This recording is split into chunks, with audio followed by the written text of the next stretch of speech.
The following podcast contains naughty language and ridiculous situations. Listener discretion is advised. March 30th at the Cove Music Hall in Worcester, Massachusetts. It's The Darkness for Light, a benefit for Kim Cody. The Evil Streaks and the Deadites take the stage to help out the best lady around. It's going to be a great show. And a great show needs a great host. That's right. It's your boy Michael Ravenshadow. Hey, you better clean up on aisle handsome. Bombaleo. Welcome to Trick or Treat Radio.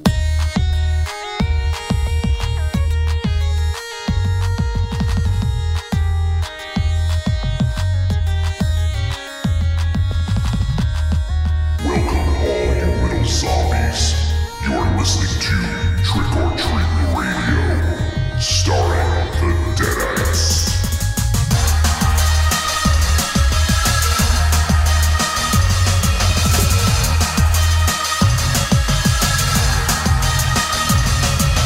Welcome to episode 291 of Trick or Treat Radio.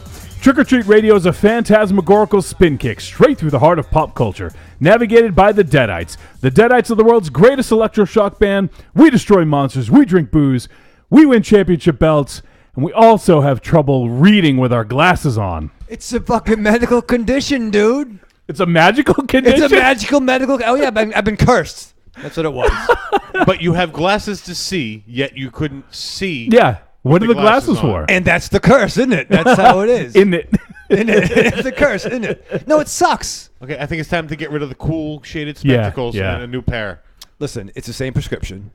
No, it is not. Yes. If you're going to take them off to read, you need a new one. I was doing this in my regular specs last night. You need X-ray specs. I knew something. It sucks. I need fucking Braille. It sucks. Do they make that for smartphones? I don't know. You tell me, John. I gotta figure out the bumpless ones. No, it sucks because at one point I'm like my old man where I gotta fucking like hold something far away, and then I gotta look close. It sucks. I've been told I might need bifocals, and that pisses me off. I always kind of knew that you were into those. You'll buy. Yeah. Listen, I stopped drinking like I used to. All right, not all the way, but it sucks. All right, well, we have something exciting going on. It can't wait. We have exciting stuff happening tonight, and that exciting stuff is we are joined by a special guest co-host this week. You know what? We have an intro for him because he's been on the show so many times. I just kept it around. And we are joined tonight by the singer and songwriter of Teeel, founder of Synth Records, the author of the world's shortest diet book, haunted house dwelling, time traveling, awesome dude, Jim Smith. Woo! What's up, guys? Hey, up, Jim. baby? How's it going, man? Going great. It's good to be on again. Awesome. Miss you guys. Miss you too, man. It's always a fucking pleasure to have you on the show. And this is a very special occasion. This isn't just like any old appearance. You know, we have Jim on, a couple times a year usually, and it's always awesome time. But it's not every time that Jim is on that he's about to release a new fucking album. Yeah.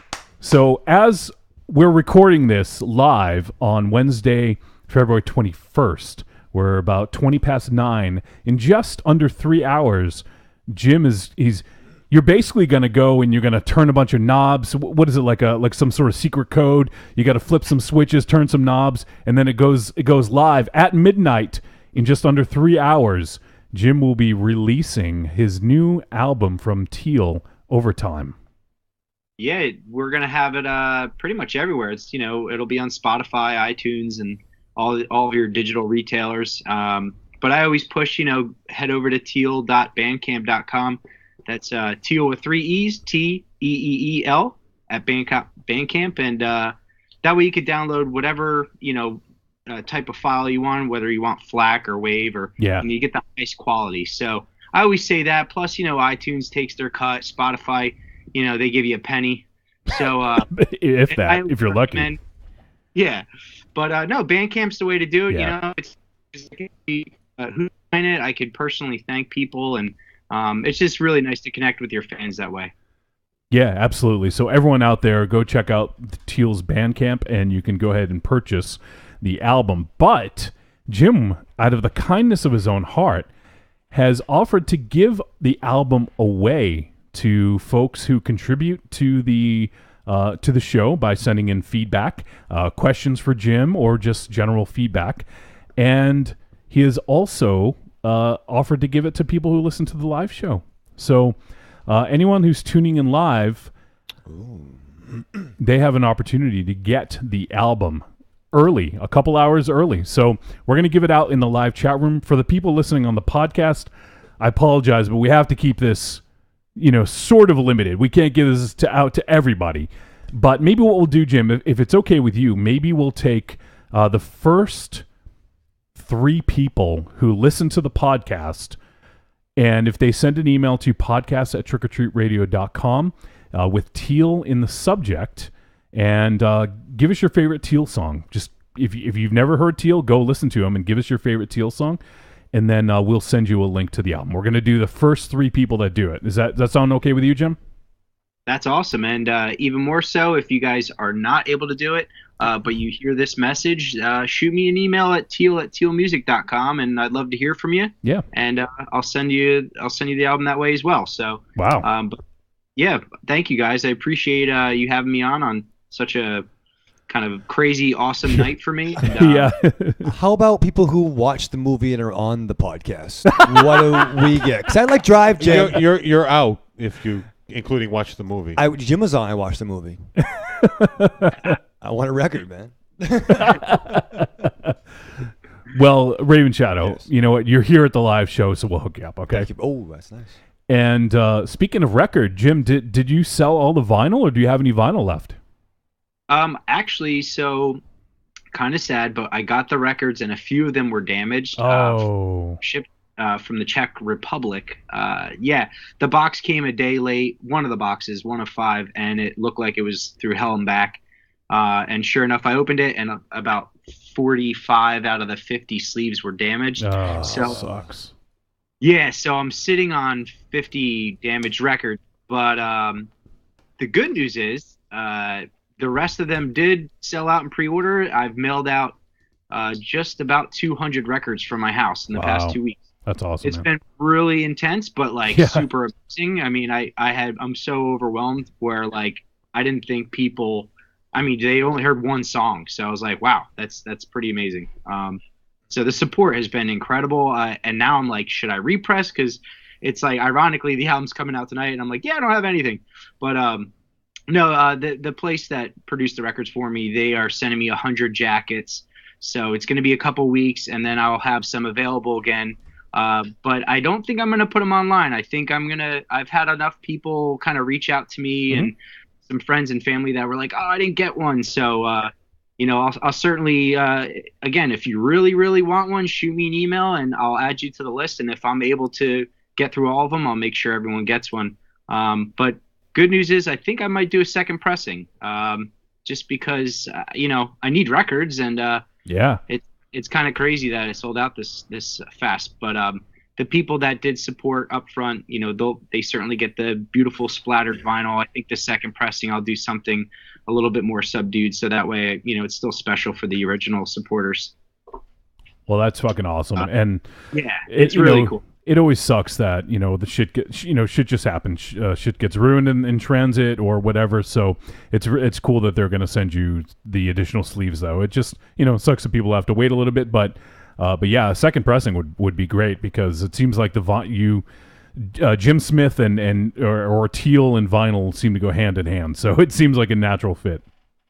Yeah, no, it's cool. And the last couple albums, took some time and to sell, and it was kind of nice having them at shows and stuff too, and being able to meet your fans and hand it over by person is pretty cool instead of mailing it out. So it's it's okay if I have some sitting in the basement. I got shows coming up and things that I would like to do. So I think it's definitely going to happen. So hang tight, everybody. Thank awesome. You. And how about cassettes? Is that something that you've ever pressed before or given any thought to? I actually did cassettes on the Hydrostatic. I did cassettes. Amulet and University Heights were done with separate little tape labels. Yep. So they were cool. They were like DIY really inexpensive, short run, kind of limited edition things. Yep. But tapes are still hot, man. So I think tapes are going to happen. I might even do CDs again Wow. because a lot of stores are pulling CDs, but apparently in Europe, CDs are like huge, and they're kind of making a comeback, which is pretty wild. I think the trends just kind of cycle around. So I certainly want to get some more merch now that I don't have much left. So yes, definitely be on the lookout. I'll probably be doing tapes, CDs, and vinyl. That's amazing. It's so cool. And obviously people can go ahead and download the MP3 or FLAC as you mentioned. You can get whichever quality you want of the digital files. But yeah, there's nothing like listening to it on vinyl. And I do have Amulet and University Heights on vinyl, and it sounds fantastic. Yeah, and for me, I mean, I'm a vinyl collector, and some people just put it on a shelf, but I do really enjoy kind of the experience of listening to an album side A and B. Yeah. And not just kind of clicking around through tracks. It's certainly a different listening experience, so I tend to listen to a lot of my albums on vinyl. Yeah. Of artists that I'm really into, and it's just a different way to listen to it.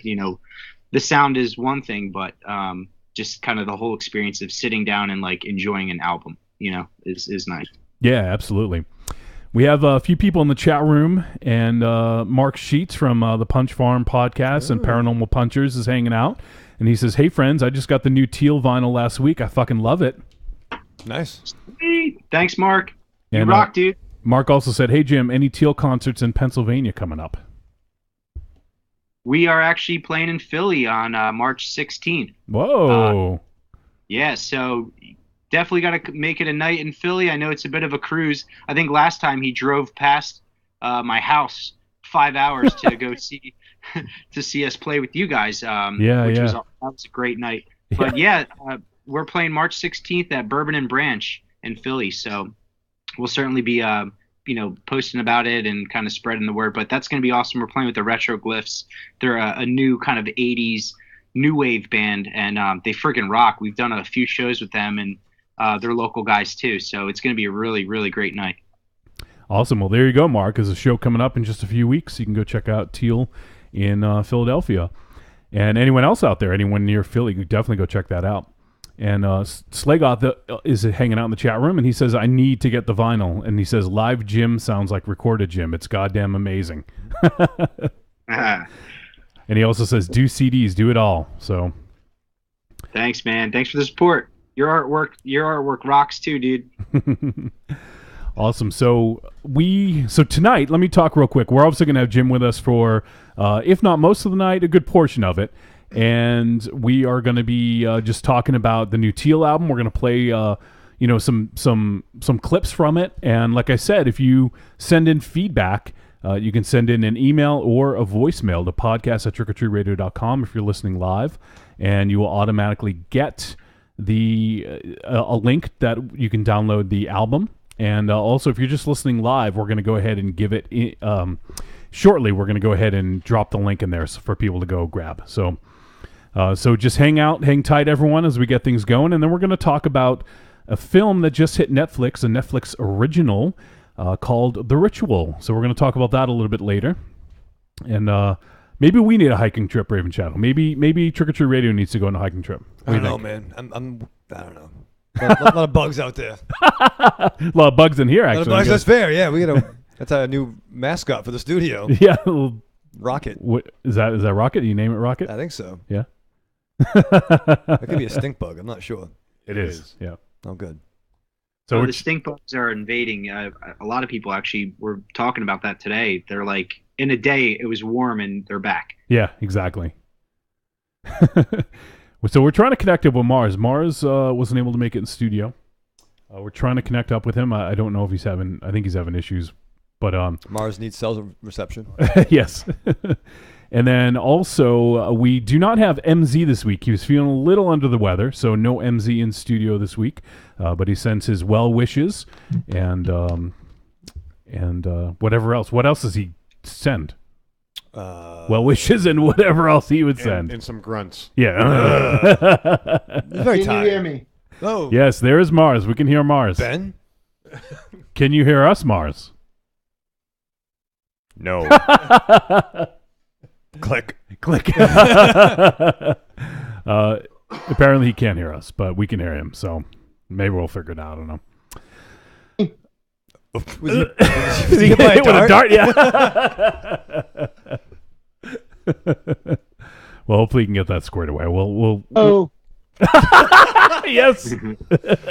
I can hear you. Can you hear me? Yes, we can hear you. I can hear you. Although it sounds like you got shot by a dart a few minutes ago. I wish.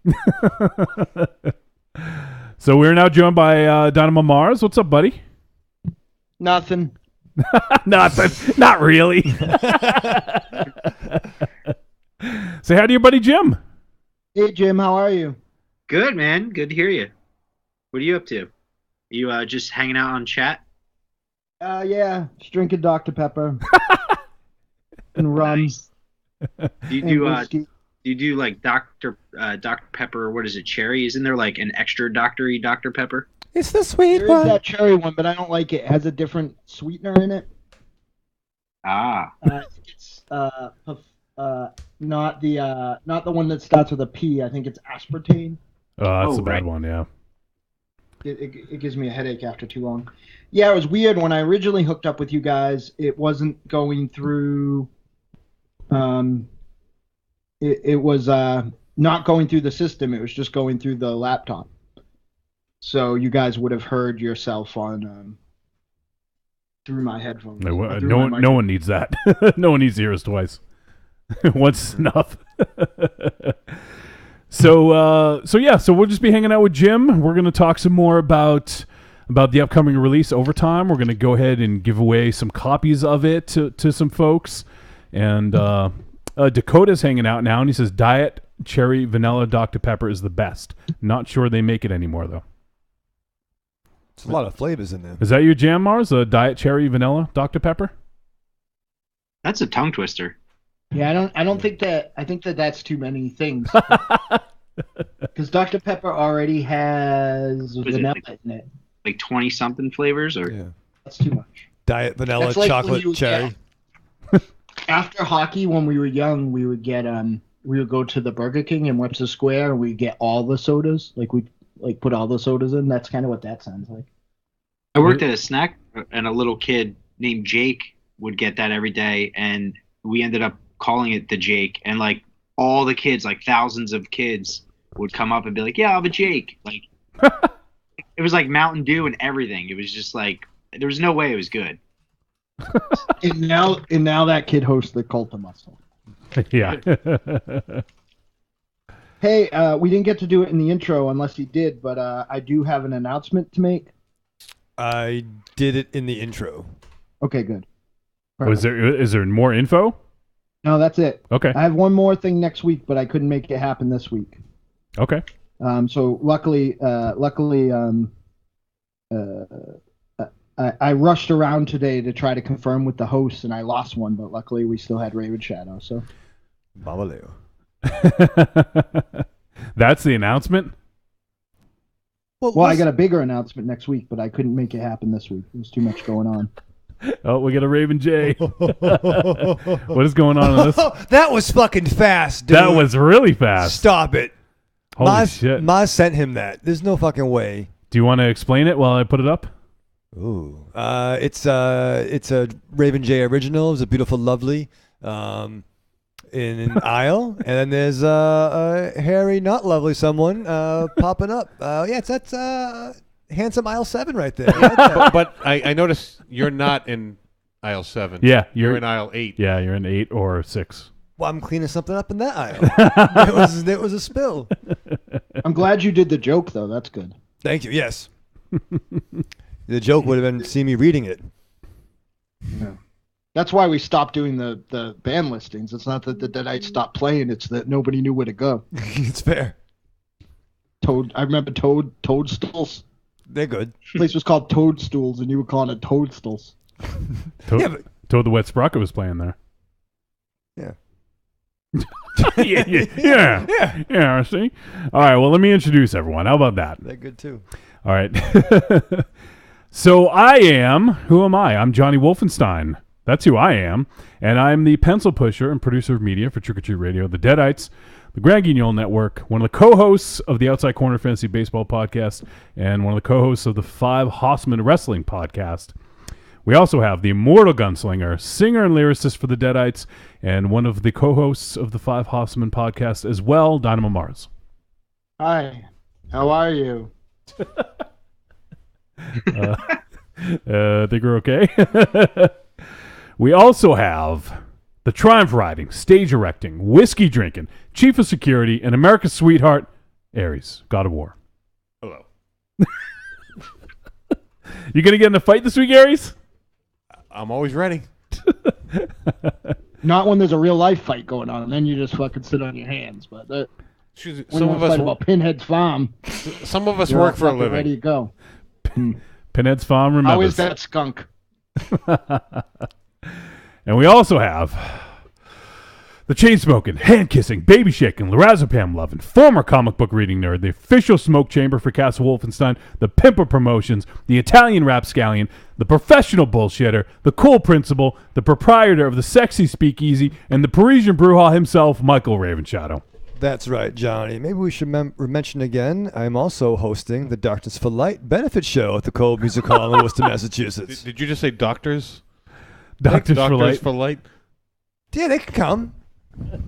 Darkness for Light. Take. Not that I'm heartbroken, but for some reason Raven Shadow sounds weird. That's just him.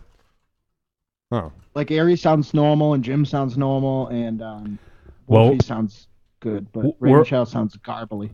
We're also on the... Thank you. That's just his frequency. We're also on the backup because the Skype laptop that I have. Yes, I have a laptop just for Skype, and it's not booting up, so I'm on the backup. So Now it's just nothing. It's just a laptop. yeah, it was a Skype laptop. Now it's a dead laptop. So if anyone out there wants to help support Trick or Treat Radio, Get laptops, right? yeah, those are cheap, right? Yeah. So, you know what? How about this? How about we go ahead? I'm going to go ahead and post the link for Teal's overtime right now. I'm going to post it in the chat room. Nice. What do you think of that, Room Shadow? I'm excited. Actually, I gotta ask Jim. Do you have any dates coming up in? Whoa, that's a little personal. He's on fucking tour, okay? He has a new album out. He can have dates. No, he's a very happy married man. You got any shows playing in the Boston, New England area, or even New York in the near future? We are actually we're kind of in a tricky situation. Steve, who plays guitar with me, just moved to Arizona. Oh, shit. Yeah, wah, wah. But no, What is it with? it's cool. I mean, he got a great opportunity to work at the Science Center in Phoenix, and Oh. he was like really stoked on it. Went out there, visited a couple times, and he's just like, I love it out here. It's amazing. And he's like, I think I'm gonna move. And I was like, dude, you got to do it. You got to do it. You know. So we do plan on. He's gonna come back for the the March 16th show in Philly. Mm-hmm. Nice. And we might try to do a show like on that 17th or whatever. He's going to come for the weekend. So we might do something in New York, but nothing's quite planned yet. But yeah, we're pretty excited to just kind of link up here and there and do shows. So it's just kind of when things happen, if it works out for both of us. But it's kind of feels nice to not have a lot of pressure. I think this year we kind of want to get back to just, working on more music, and that way it won't take 3 years for an album to come out. Well, you did what you. Well, I have a date for you to pencil in, so we'll talk offline. Yeah, if you guys have something planned and it works out, I mean, I could definitely run it by him, and I mean, I could certainly do a solo show as well. But it is nice having him there, especially the last two albums he wrote on. So it's a lot more dynamic show when he's playing. That's where the other member of my other favorite electronic band moved to too. So maybe you can just take John Curvin and just make an electronic super band like Colorblind Teal or something like that. Where did Curvin move to? Curvin will never move because he's agoraphobic, and I don't think he'll ever leave his house. That's why. Okay, that's what I thought. But Jay moved to Arizona. Oh, okay. I gotcha. I I thought you specifically said Curvin. Okay, And East gotcha. Hall too. Arizona's the land of synth giants. Well, we've actually played a couple shows out there, and it's a really cool scene because they have two really good barcades, and they just specialize in synthwave music with old school machines.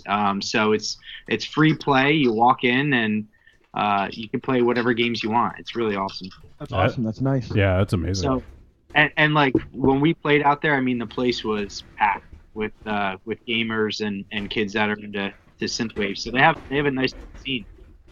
And the other thing is that if I don't get evicted or lose the house by then, you can just stay at our house anytime you want to come out and play. So There you go. Yeah, no, I'm all for it. I mean, I think when Steve's around, we're gonna certainly try to book some shows. And New York's really easy to get to, Philly, and even making our way up to you guys if we have a weekend to cruise up. We'd love to play.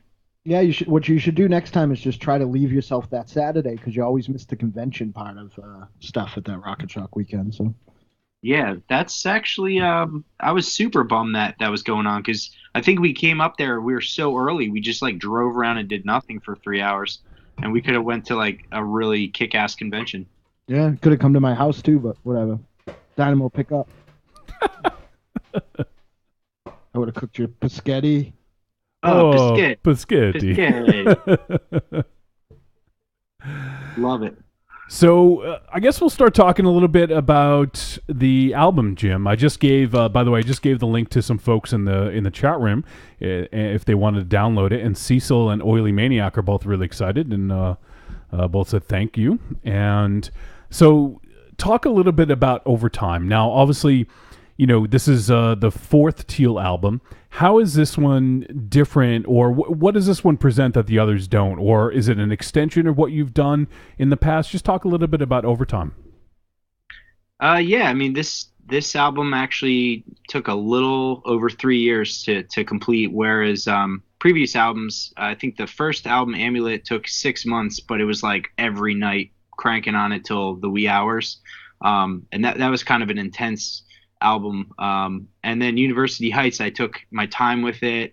You know, I certainly had more of a polished sound and introduced a little bit heavier guitar and like cleaner vocals. That took about a year.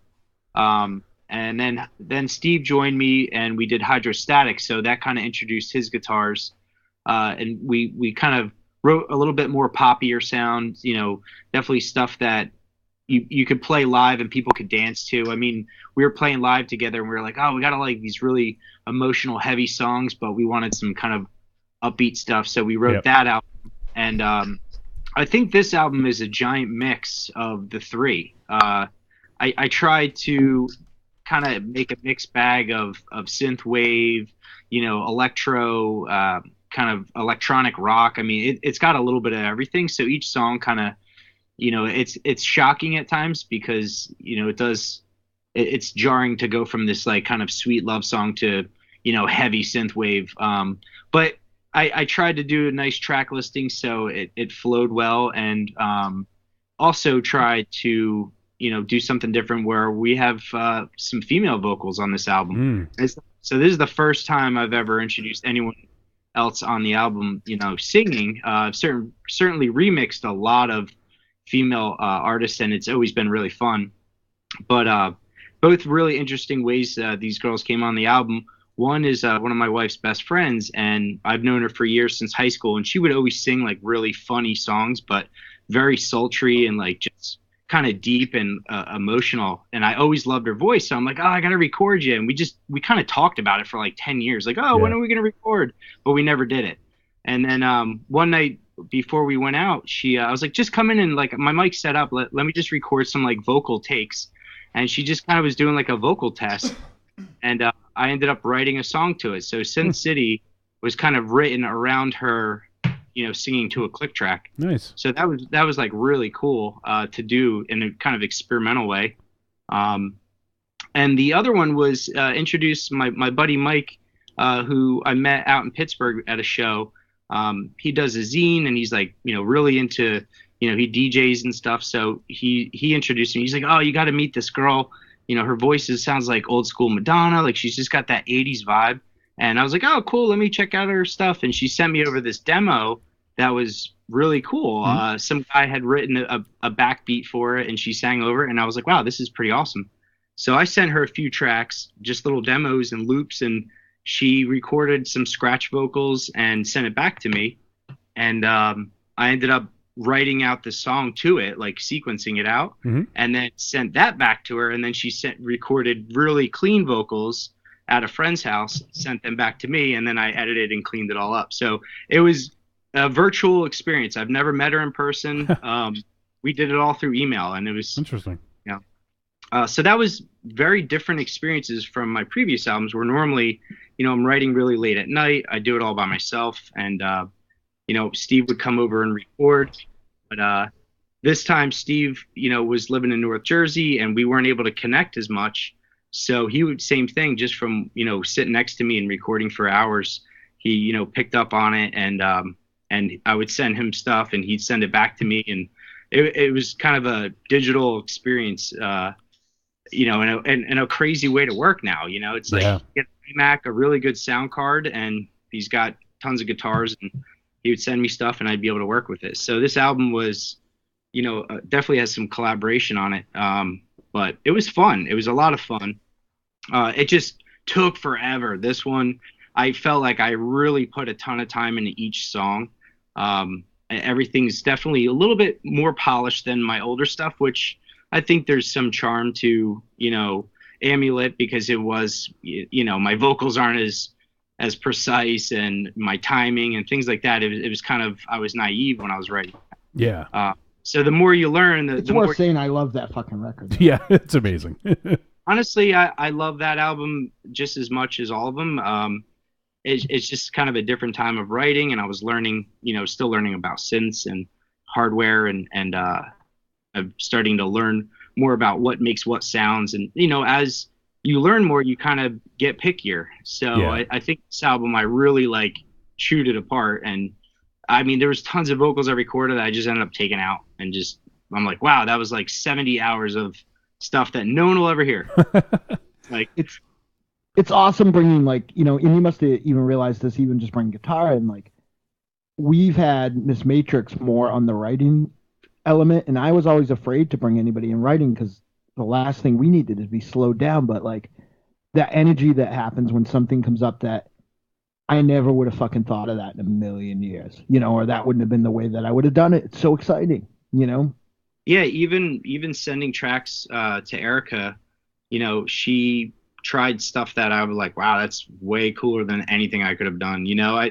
I tried singing on some of the stuff, and I just wasn't feeling what I was doing with it. And I sent it to her, and she's like, here, try this, gold. I'm like, wow, this is what she does. She's a singer, I'm definitely more of a, producer, engineer, kind of sound designer. I think that's really what I've done. Just the past couple years, I did a sample pack for Loop Masters. Mm-hmm. And I love your voice. Oh, dude, it's sometimes I like my own voice. Sometimes I'm like, ugh, shut up. It's hard when you're judging yourself. Is it weird? Is it not weird enough? You become your worst critic, and especially with vocals. If I didn't sing on any of my songs, I would have an album out every 4 months. I mean, yeah, no, I totally understand. Turning tracks into songs is really true. That's the hardest part for me. No, I agree 100%. Cancer gave us a golden year of me not being on any Deadites tracks, and it things just happened so smoothly and nicely. And now I'm back in the studio, and of course we didn't get my stuff done in 6 hours. So it's hard. Yeah, it's really, I mean, the amount of work that goes into recording, even the guitar parts, and going through the different takes, and Steve would try different things, and it really a ton of time spent on stuff. Like I said, and there's a lot of tracks too that we just didn't finish. So we have a ton of material for upcoming stuff. So that's kind of fun too. And it's fun to forget about it for a little bit. You come back to something, you're like, oh, this is cool. Or sometimes you come back to it and you're like, ugh, I definitely don't want to work on this anymore. What is your philosophy on mixing organic stuff like vocals and guitar per se? I mean, you can make an effect on a guitar anyway, but I do feel like the guitar, I was listening to University Heights on the way home today, and I do feel like the way you were, mixing guitar at one point was definitely like its own thing. And on the new album, I feel like it's a little part of the like broader composition a little bit. Do you feel like you've just learned a little more, or do you feel like this album is meant to be more of a open soundscape? Yeah, that's no, it's a good observation. I mean, again, I think I just learned more like mastering and mixing tricks along the way. So this album, I really tried. There's a lot going on, but I try to make it so you can hear every sound. And that's the hardest part with mixing and being able for it to sound really good in your car, or really good in some crappy earbuds on the beach, or like on your laptop speakers, or a really good sound system you're playing live. So it's hard to get. I mean, that's the hardest part with mastering and mixing, and is getting it to sound good on everywhere you hear it. So I spent a lot of time on that. The mix down was a lot. I guess I paid a lot more attention to the details, and I think the guitar probably stuck out earlier on my early work, because I just didn't know how to mix the guitars in as well. So but it adds to the character. So it's some would say it's nice to be naive and just be like, oh, I didn't even notice that. Or sometimes you hear little guitar flubs and stuff, you're like, oh, I should have fixed that. Well, I think you also, maybe because you were a one-man band, literally you were leaning on it a little more as for the hooks, as opposed to like coming out of your synthwave record. You've not to say that you've always been the predominant synth guy, in my opinion, in both knowledge and playing. Like you've really like. You've really like I feel like you've mastered that synthetic orchestra. Like now it's like I would say, as an outsider and a fan, and somebody who we've spent many hours on the phone complaining about the recording process.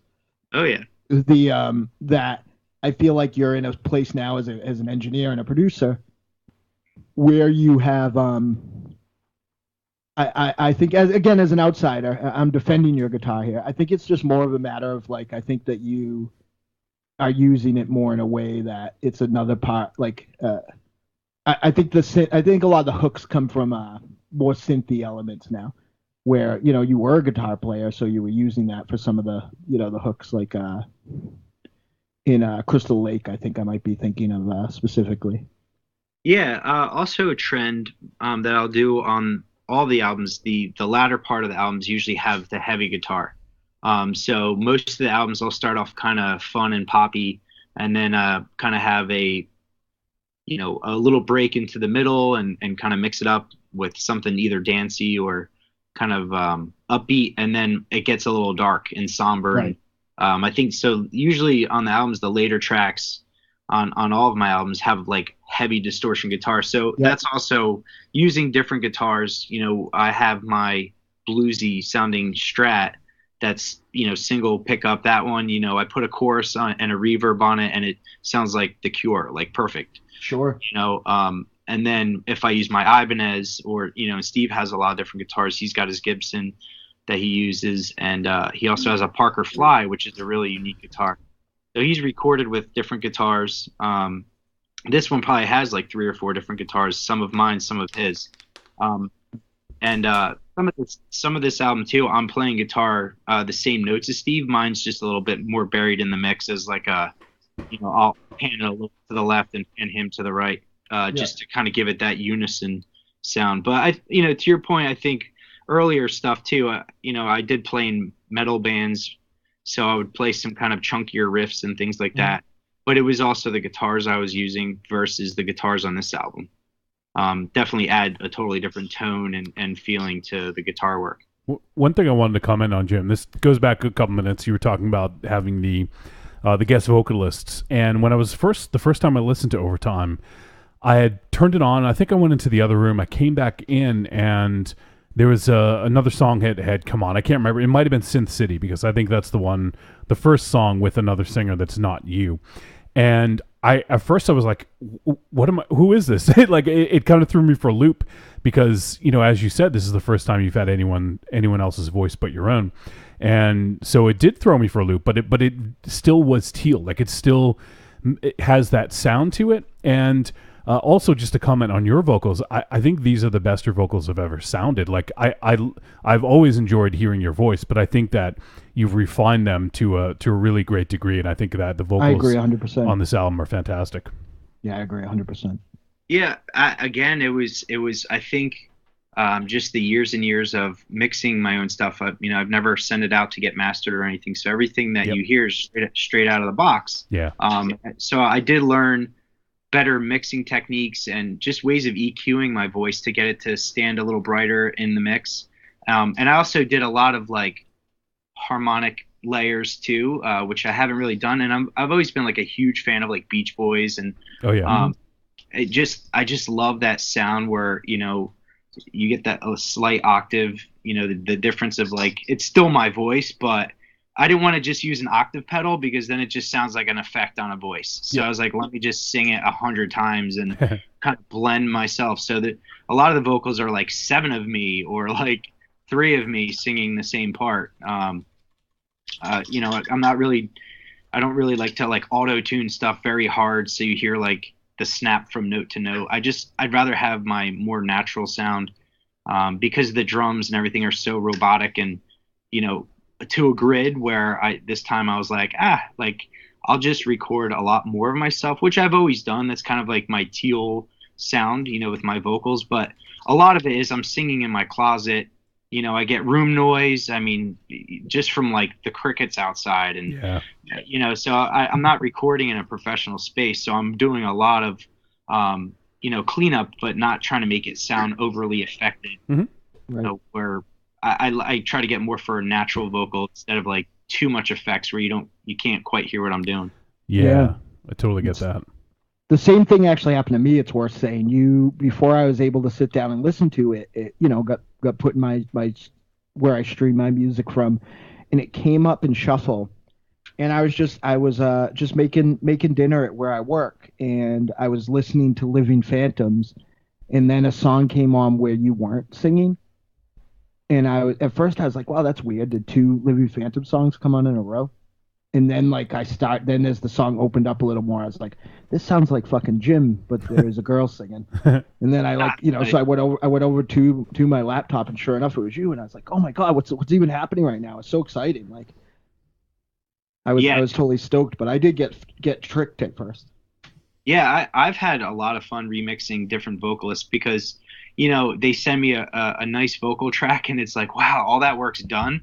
Like for me, I can put out a remix very fast, whereas when I'm writing the music and recording it and mixing it and mastering it, it's like 5 people's jobs. I'm like, oh, I need this part. I would like hit up Steve. I'm like, can you send me a chord at the the 2-minute mark in the song, like right there, like just send me like a huge chord, strum, and he would send it to me and like throw it in and be like, all right, now we did. Like it was kind of crazy, like building it out like that. Nice. Whereas before, you're right, I would just kind of, all right, well, I need the sound, I'll just pick up my guitar and like play it. But like Steve is so technical and he can nail the part so much better than me because I'm not playing my guitar every day. I mean, it's hard to be good at everything. So I'm not a great pianist at all. I don't practice enough, and I can't read music, and I'm not the best guitar player. So it's really awesome when I have Steve, who I've known forever and we've played in bands. Like he gets it and we just connect really well. And I could just shoot him over an idea of maybe I'll record a guitar part, send it over to him, and he'll send it back to me perfect. I'm like, all right. And I literally drop it in and I'm like, amazing. Oh my God. I just got to EQ it up a little bit, clean it up, and it's like good to go. So that saved a ton of time. It's an awesome feeling because as I'm finding out over the last couple weeks, spoiler alert, may or may not be in the studio. I have all these paints. I call them they're people, they're musicians, they're singers, but I have all these paints I didn't have when we made the Big Scary Monster, and it's just so fun to like, be sitting there listening to it and get an idea that might have been an idea I had before, but it's not something that I could do or Tiny could do, or somebody else could do. Like, so it's just a matter of like, wow, like, this is wide open. And I totally understand what you were saying about, mixing your own vocals versus mixing somebody else. Because like the first thing I said to Tiny when I showed up and the girls were done with the song the other day was, I do you realize that recording me last is like Yeah, just like- letting yourself be miserable for the next for the next 2 weeks. Yeah, They just show up and hit it. Yeah. Those both those ladies are like one take. Like anything else we get is just for layering. Yeah, no, it's great though. I mean, it was really fun working with Erica and even using Sue. I mean, just her like voice was just kind of angelic, and it was just one take and of her. It was in the moment. She didn't practice anything. There was no lyrics, or anything. So, like, that was pretty cool for her just to. I think it was a surprise for her when I like sent it to her. I was like, "Hey, what do you think of this?" She's like, "What?" I was like, "Yeah, I'm gonna put it on the album." So she was really taken back by that. She's like, "Holy crap, it's the coolest thing ever!" And she was so happy. And so it was like really fun. It definitely it's like one of the better moments of writing an album. It's kind of like it's fun for me because it's like I have this new tool or instrument to use for a song. And for her, it's, she's on a track and she's like, what? Like, this is crazy. I just recorded that in your room and now there's a song with it, So it was pretty cool. That's awesome, man. Like I was just like, I know I speak for everybody, but I'll speak for Tiny. Like, it was really exciting. Like when you I got to hear 2 tracks first, and then like just getting to hear the whole thing. Like, what was neat about those is that they were different enough that I knew that they were on the same album, and I guess I had the knowledge that they were on the same album, but they were like, kind of different tracks, even though they were tempo wise different, So like to hear it all tied together, like was so awesome. I was so psyched. I mean, I'm never like, when you come out with something, like, I'm not just blowing smoke. Anyone can tell you I say it all the time. It's obviously one of, if not my favorite record that comes out this year, but. I'm just like, this one falls right in there. Like, I'm just so stoked to have this and be listening to this. Like, you really, your composition makes some crappy days much better, and they're very inspiring to me as a writer. So, thank you for being Thanks, a rock star. That's really nice, dude. That's super awesome of you. No, it's You're also a good fiance. yeah, dude. My wife has been like champion during this. I mean, the reason why this is called overtime, I was working insane hours, like most people. This year just really sucked for some reason, more than others. And it was just like I'd come home and I was beat down and tired. So I was like, I had to start writing music at 10 o'clock if I wanted anything done. So it really felt like overtime because I'm like, I'm losing sleep. It's the only way this is going to get finished. I remember when the floor dropped out for you, like, you kind of were on a good tempo, and then all of a sudden everything, we were in the middle of putting out that compilation actually. And all of a sudden the floor just fucking dropped out for you. Yeah. And it was like the constant reminder that I haven't put something out in a while, like, was killing me. I mean, it was like eating me up, and I was definitely depressed about it. I was like, man, I got to get it done. So for me right now, like, I'm on cloud 9. I'm like, it's amazing because I'm like, it's finally coming out, like, all this friggin' time. And just I ended up taking off from work for a month, which I've never done in my life.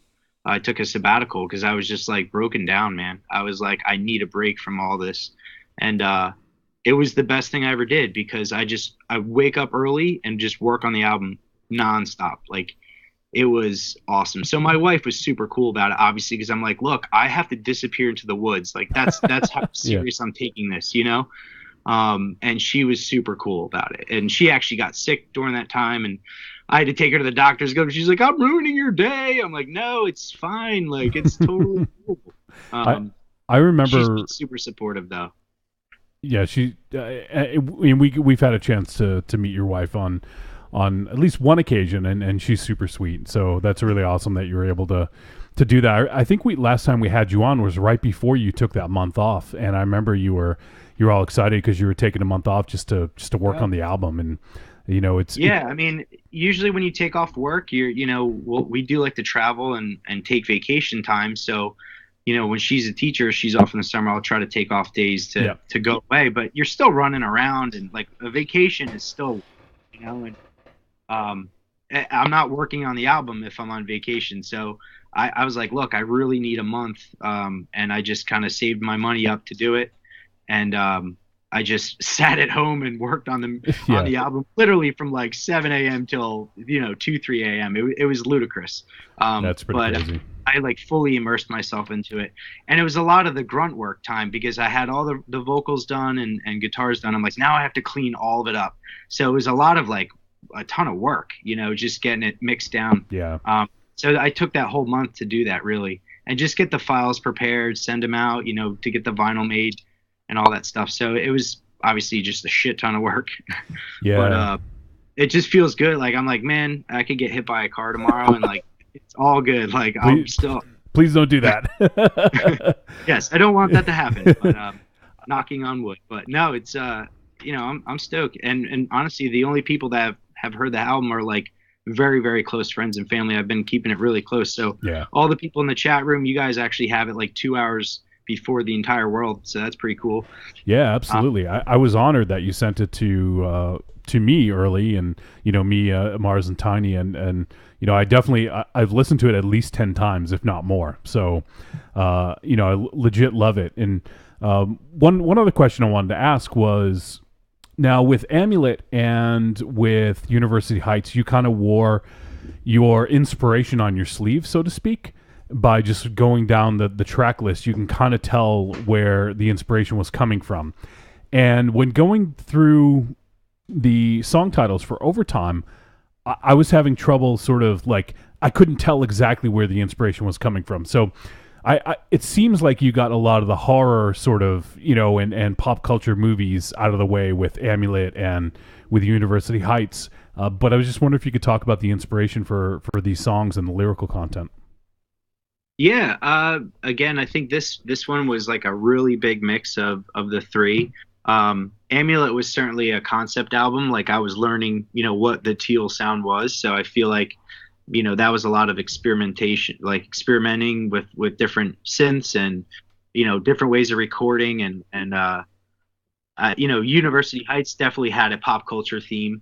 All the tracks on there kind of led back to movies, or I'd sing like as a character in a movie or something. But as I, when I started working with Steve with Hydrostatic, and that was kind of introducing kind of some synth funk in there, some like dancey stuff, where like I would sing something fun and poppy about like dancing, whereas like one song it'd be like emotional and about my life, and then one song would be about a love song or a love letter to my wife kind of thing. So I think this one carried that trend too. It was like I said, kind of a mixed bag of ideas and things that it wasn't as cohesive as far as like Amulet is concerned, because I wanted to try totally different drum sounds or different, I tried to use a lot of different sounds on this one and just kind of different vibes. So they can all live on their own a little bit, but still have them kind of, in a track listing where it works, together.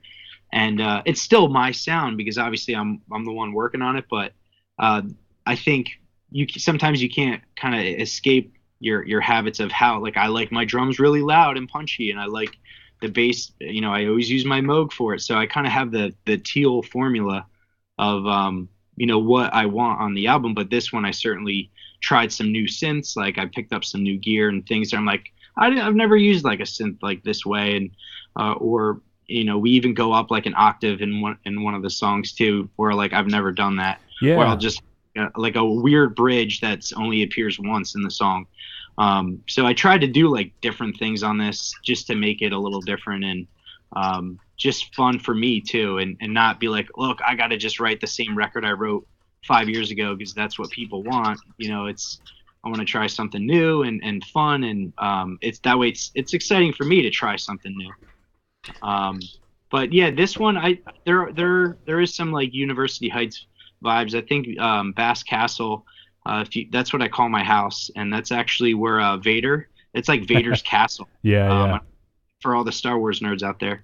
And that one I do sing as I'm Vader. So I talk about fighting everyone, and then there's no one left, and I'm all alone. So It's amazing. that it's kind of like I go back to my house at the end of the day, and that's my sanctuary. Down in the basement watching movies and stuff. So that's my Bass Castle. That's amazing. And I know that that's the name of it, and I never put two and two together, which is kind of crazy.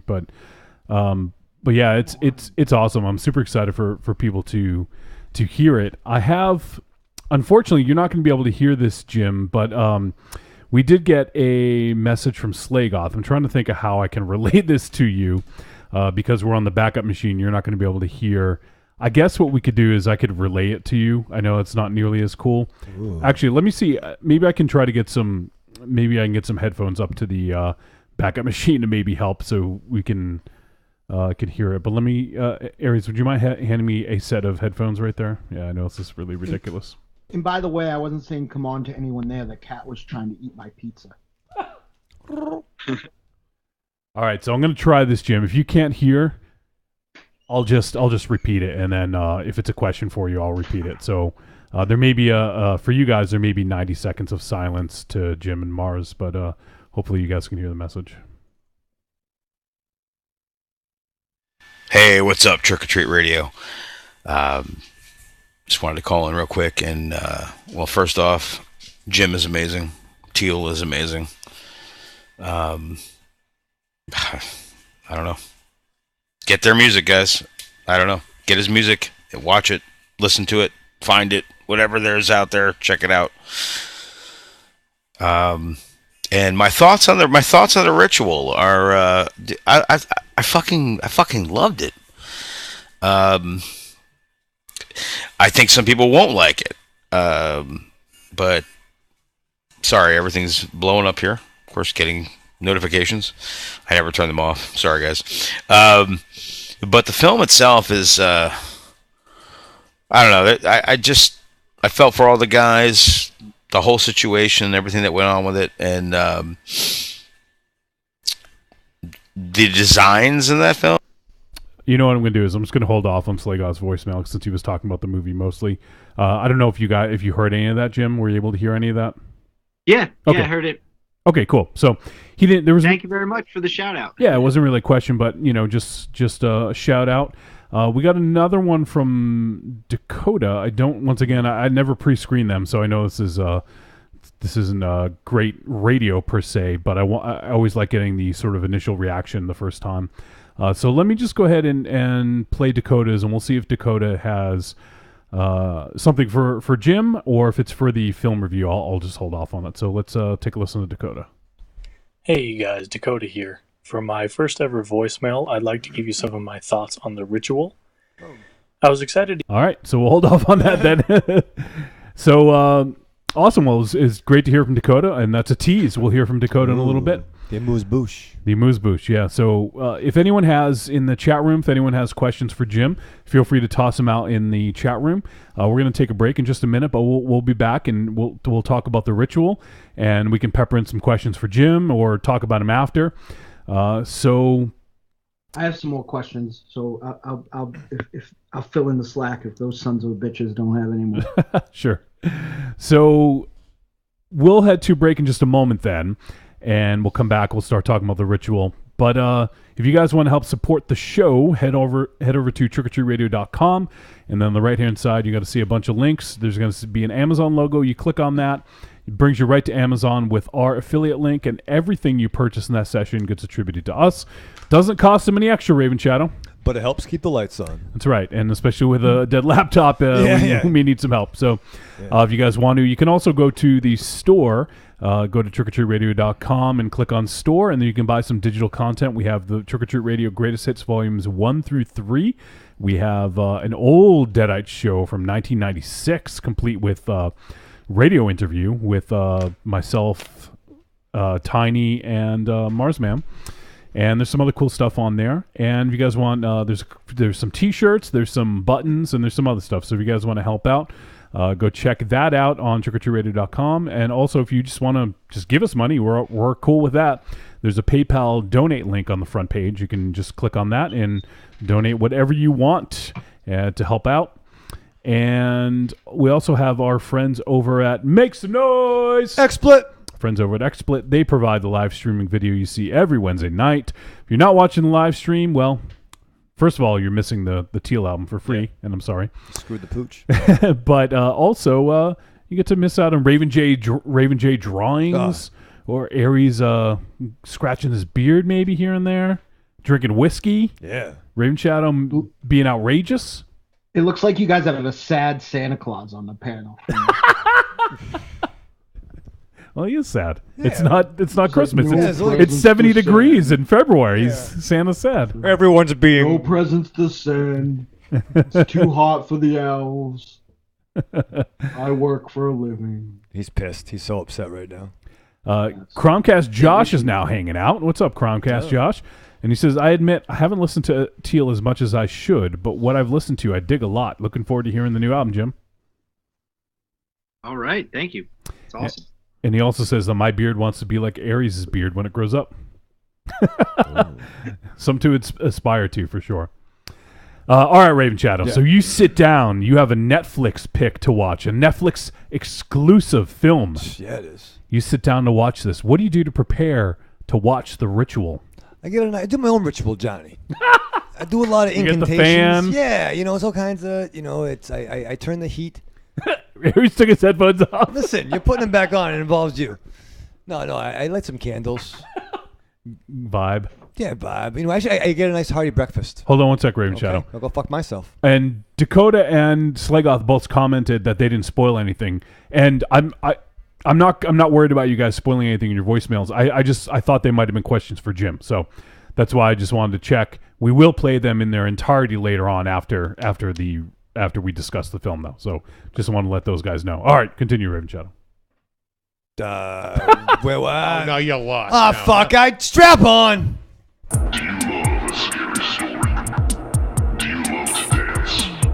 The Big Scary Monster Haunts at Midnight is a collection of dark songs about sex, love, death, revenge, and the end of the world. Brought to you by the world's greatest monster hunting electroshock band, the Deadites.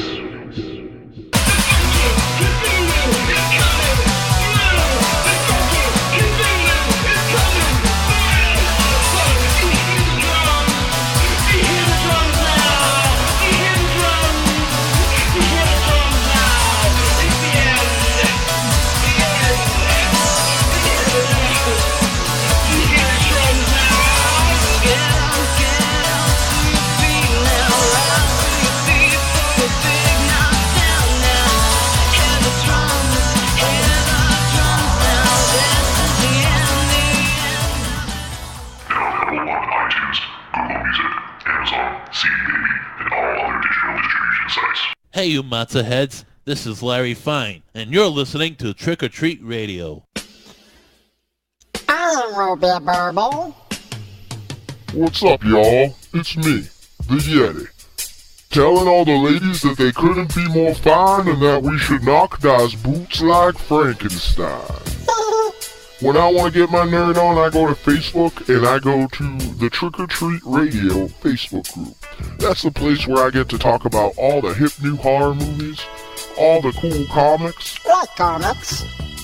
RPGs, video games, you name it, we're talking about shit on there.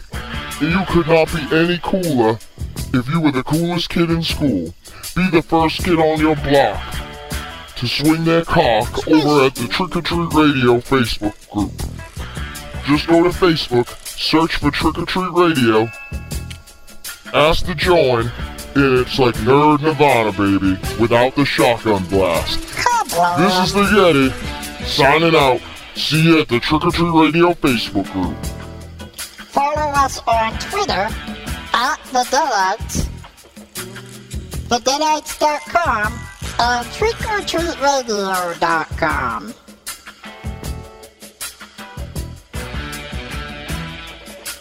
Hey there, this is R.A. Salvatore, call me Bob, and you're listening to Trick or Treat Radio.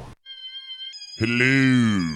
This is the Sasquatch, aka Bigfoot, but you can just call me Frank. And when I'm not stomping around the woods throwing rocks at hunters, I like to listen to the Paranormal Punchers podcast. That's right, Paranormal Punchers. They talk about all things paranormal, and they're hilarious. Go find them on iTunes, Stitcher Radio, Google Play, and paranormalpunchers.com.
Back on Trick or Treat Radio. We are listening to Coho Grass from the upcoming Overtime release from Teeel. Fucking love this track. Jim, I don't want to do the rest of the show. I just want to listen to your album. Funny story about that song title, actually. Yeah. I actually have a running list of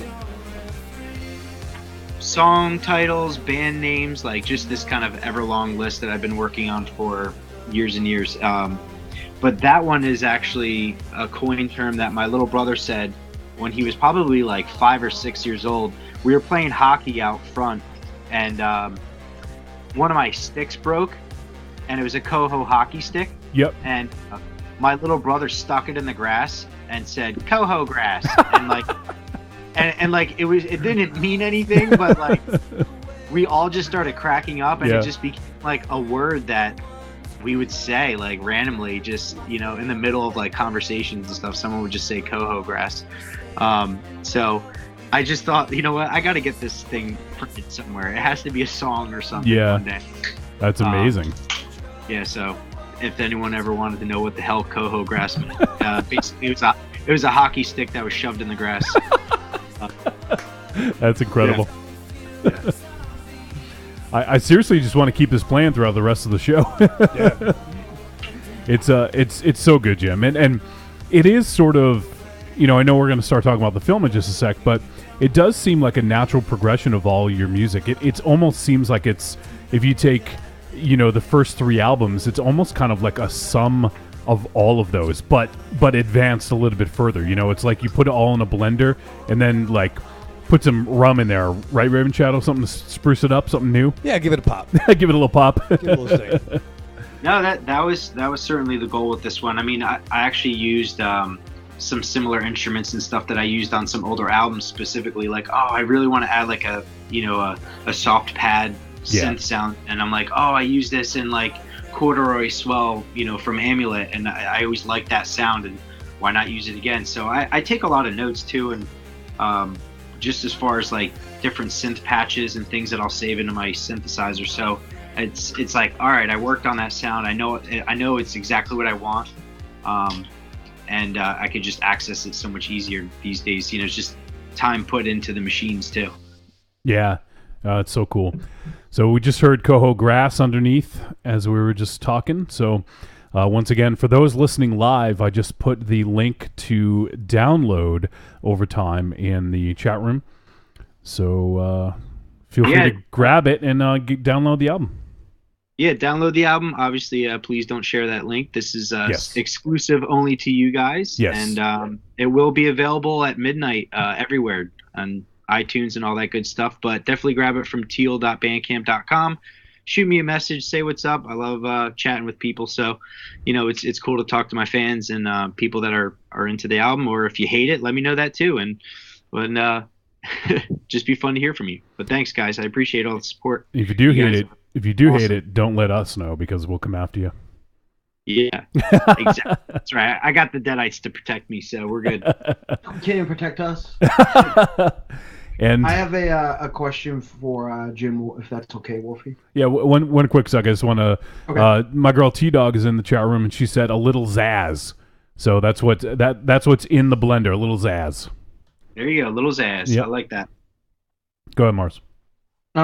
What is, and I'm sorry if you spoke about this before I got my tech problems together. You can just tell me to go fuck myself. But what's on the horizon for your awesome label? Because it is pretty much the soundtrack of my life. I'll go on Bandcamp every few months and grab a CD I don't have randomly without anything. Just grab a record from a band and listen to it, and almost always love it. Yes, Synth Records. There's maybe like 42 releases. I think that'll be Crazy. number 42. Wow. But they go back to 2011, but they're all bedroom driven pop. Just people send me music, and I end up working with them, and we'll put out an album. So it's not as frequent as it used to, but we do have Mears, this girl Mears from Texas.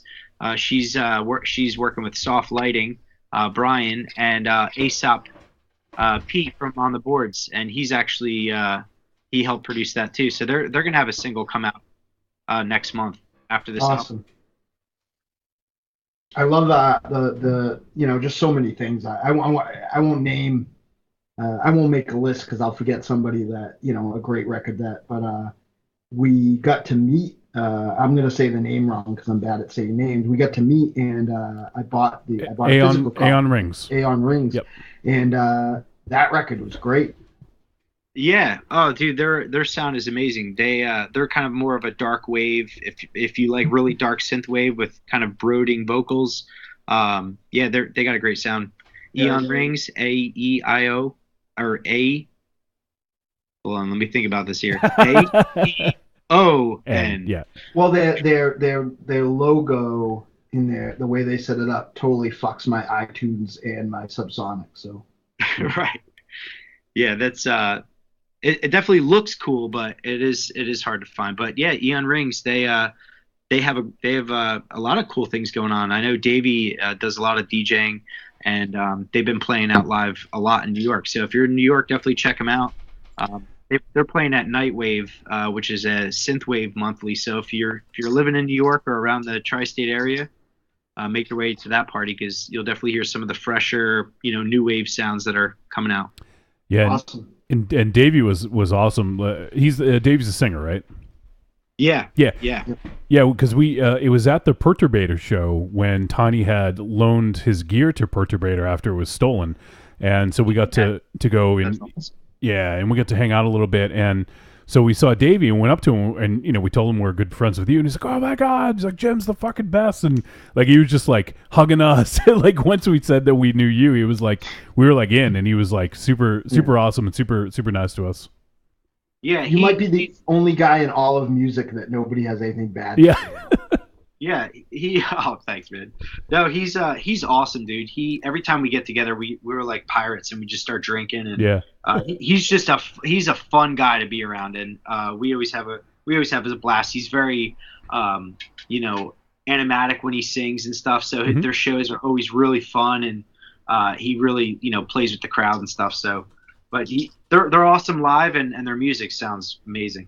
Yeah, absolutely. They were really good live. I was really happy that we got a chance to see them.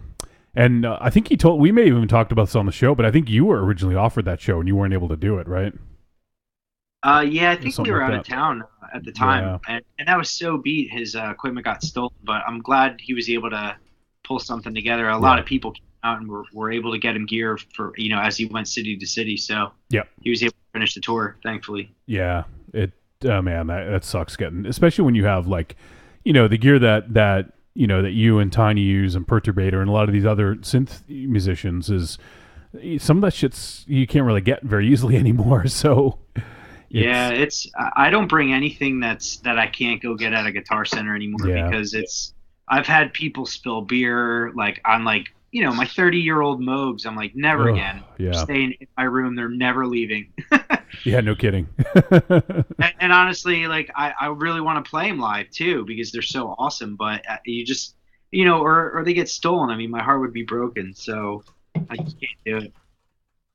All right, well, let's transition here into the film review because I'm really excited to talk about this film. And The Ritual just popped up on Netflix a couple weeks ago. It kind of went a little under the radar because everyone was talking about Cloverfield Paradox, and this had come out right around the same time, right around the Super Bowl, I believe. And it just kind of flew under the radar because everyone was talking about Cloverfield. But The Ritual is a Netflix exclusive, and it is it's I guess on Netflix they go by TV ratings. They don't use the like rated R or they don't use the typical film rating system, which is I find interesting. Maybe that's only in theaters. I don't know, but it's a much more practical rating system, like much more open. Yeah, you could be right, and maybe they should unify it a little bit. But anyways, it's rated TV MA. The Motion Picture Association is shunning Netflix as well as the festival, circuit. Yeah. They're being pricks. Yeah, they certainly are, and it's a little weird that they're doing that, but we'll probably get into that a little bit. But all right, The Ritual, rated TV MA. It is 94 minutes as a horror, and it just, as I mentioned, got released on Netflix at the end of beginning of February 9th. And it is directed by David Bruckner and written by Joe Barton and based on a novel by Adam Neville. And it stars Rafe Spall, Arthur Ali, Robert James Collier, Sam Troughton, and Paul Reed. The synopsis: a group of college friends reunite for a trip to the forest but encounter a menacing presence in the woods that's stalking them. And so if you guys have, if you watch the trailer on Netflix or if you see any of the poster art or something like that, it's pretty clear this takes place in the woods, and there's clearly some sort of Norse mythology going on because there's a lot of runes that you'll see kind of carved into the trees, and it's certainly not hiding that. So, of course, I was curious about that. You don't see too many horror films that sort of delve into that mythology, or at least not too many lately. And I happen to have an expert on the situation on that at in T-Dog, and so we were both really interested in checking it out. And so as soon as we saw it, we pretty much watched it right away. And also, wanted to mention that Reverend Scott had reached out to you, Mars, and said, "Hey, I think you guys should check this out." Right. Right. And we had already sort of, after I saw it, I had it sort of in the back of my head that maybe we should do this because I thought it was, kind of an interesting movie, and I don't want to forget about Netflix because it is, obviously a very popular release platform, and it's even bigger than VOD. So I figured it'd be good to hop on this. And actually, speaking of which, Reverend Scott he had just replied to us on Twitter, and he said, "So glad you decided to take my expert advice and review The Ritual. All it took was the one overnight in that cabin for me to get thoroughly freaked out watching it. Then it got so much better. Great visuals, creature design, acting, music, story. I especially appreciated that they kept the beast in shadow." So actually, once again, I'm like scooping our own review. So I'll go ahead and read the rest of Scott's a little bit later. But I'm glad that that Scott had recommended it to you, and we talked about it, kind of had a meeting in the minds, and said, "Yeah, let's do this." So The Ritual. Raven Chatham. Yes. You saw it, right? I did. Okay, good. Just making sure. I did. I don't know if you forgot how to use Netflix. No, it's good. No, I had to change the batteries in the Wii remote. But, the Wii remote? That's how I go on. Why aren't you not... What? What did I get you for Christmas? Who has not come over? Rhymes with Ani Offenstein. It's a plug-in play. play. You plug it into the fucking TV. And it rhymes with Staries. Well, no. And it rhymes with... The problem is he doesn't have an Amazon account, or I would have set it up then. So I told him all he has to do is set up his Amazon account, and I'd come over and do it again. And let's see, 3.5 months later, probably no Amazon account. How's your Amazon account going? Listen, I got the password for Netflix. Is it your Man. neighbor's password? No, it's not. Dakota in the chat room says, Jesus, Raven Shadow, a we? This is Dakota. It's a very viable gaming system. On my N64. I tried that. He upgraded from his Etch-a-Sketch. Maz,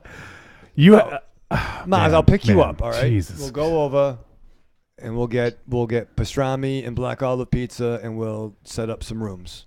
Why are you punishing Yeah, me? It's fun. Pastrami and black olive? Yeah, that's a new joint. That's fucking Jersey Okay, style. I'll try. All right, fine. You just gotta. All right, fine. Fucking Jersey. I can even do part of it for you from my house, probably. Yeah, probably. Yeah, if you can talk me through it. I think all you really need is an Amazon account. And then you need to plug the thing into the back of your fucking television. But how you do I don't need Hank Pym. When you plug it in, it asks you. It asks you. Keep on drinking. Yeah, I will. If you have an Amazon account or if you don't. If you click on don't, it tells you to create one right there. But will it charge me automatically? It's not Only even if you charge sign you. up for Prime. Listen, I don't even know. You gotta come over. You should sign up for Prime though. Like it's only. No, he doesn't even know how to fucking text you, let alone He use. doesn't know how to sign into Amazon. Don't buy it. At 2, Jim? Did you see they have a different pricing system now that they've changed it to Prime Video? See? Where you can pay monthly. Yes, I did see that. Yeah. Yeah, I think. I mean, I gave him the $100. Yeah, it's still cheap. It's cheaper if you do the annual thing. See, I want to get like Amazon minutes. Give me like minutes prepaid, like a phone. Where you're gonna have a meeting and you're gonna take notes about it. No, like I have 50 minutes and I can watch a couple of shows. There's no porn on there. You're not watching it by the minute. You're making this more difficult than it has to No, be. my laptop works, sir. You pay one amount of money and then you get to stream as much as you want on Amazon Prime. For how long? Why are you making why do you want to buy minutes? 'Cause I don't know. There's no classes for this. All right, I let's was talk at home about this ec for a fucking semester. movie. Let's talk about this. You really I want Monster Zero come back. Let's talk about this fucking movie. It's All not right, easy, Jim. So to start this movie, we have 5 friends who seemingly have haven't been together in a while, or they don't get together very often, and they're talking about going on a trip, like all 5, guys trip, and they're trying to think about where to go, and so they're throwing out like Amsterdam and They're overseas, by the way. I don't think it's not set in America. Right. They're in United Kingdom. And so they're throwing out some different places, and one of the guys is like, "Oh, let's go hiking in the woods, between Sweden and Norway. Let's go hiking there." And they're like, "Oh no, who wants to go hiking?" And so, anyways, they're talking about this. They're out having a pint at the bar, right, Raven Shadow? It's a beer in America, but yeah. And then one of the guys is like, all right, he goes into a liquor store to buy something, and one of the other guys follows him in, and they're just in there shooting the shit. And then and then as they're in there talking, they realize that they walked into the middle of a stick up, basically. Like 2 guys are robbing the liquor store, and so the friend who suggested going hiking gets accosted by the burglars, and they're basically like, "Give me your wallet, give me your watch, give me your ring." And then the other guy kind of slinks away to hide behind one of the aisles, I guess, one of the like an end cap. End cap, yeah. So he's kind of hiding there, and then the guys, the friend is going along with it, gives him his wallet. He doesn't want to give up his ring though; it's his wedding ring, right? And so the guys give, one of the guy's buddies, yelling, "Give him the fucking ring!" And then like it hits him across the face. He falls over, is bleeding pretty badly, and then they hit him again, and then take a shit and run, and the friend dies. Rachel, you got something to add? Well, no, it was tension because I didn't know anything about that. It kind of sure. took, the audience was as surprised as. Oh yeah, it's just like they're going in. There. Yeah, they're just going in, and by the way, this is within the first 5 minutes, so it's not any sort of spoiler. But they walk into the store, and yeah, it takes a turn. They know something's wrong, and that realization, and when the one dude ducks behind the structure, and you kind of thinking it's a kind of it maybe it felt longer than it actually was, but it seemed like a long scene. watching it, and you kind of wonder. There's two things this dude can do right now. You know, I mean, he could have changed the scope of what was going on. Yeah. You know what I mean? If there was the two shop people, his friend and him, and there's Right. only two robbers. It's that fight. You or just flight. got tense. All that booze was there. No one was drinking. That's what I'm saying. Like you could have jumped up and they could they could take it over. And one other important thing to note, I actually did rewatch some of the movie today because I ended up watching it like 2 weeks ago. But one thing that's important is the friend who was kind of hiding behind the end cap. He's the one that said, "Oh, let's go in," and then the friend was like, "Yeah, okay," you know. So like he kind of like he didn't drag him in there, but he was the one who wanted to go in. Right. And then he also was sort of near the end cap and slinked away as the other one was near the front. So there's this sort of tension building with the buddies that he might have been responsible for his death. It was kind of unspoken at first, and then it becomes spoken later. Right, and it's that fight or flight thing. You never know Yeah. how you're going to react in that. You Right. know, do you think, well, do you throw the bottle and you try to team up or stop the attackers? Yeah. You know, no one knows what they're going to do in that situation Sure. until they're there. But you wonder, you know, it's that what could you have done differently? It's your fault. Yeah.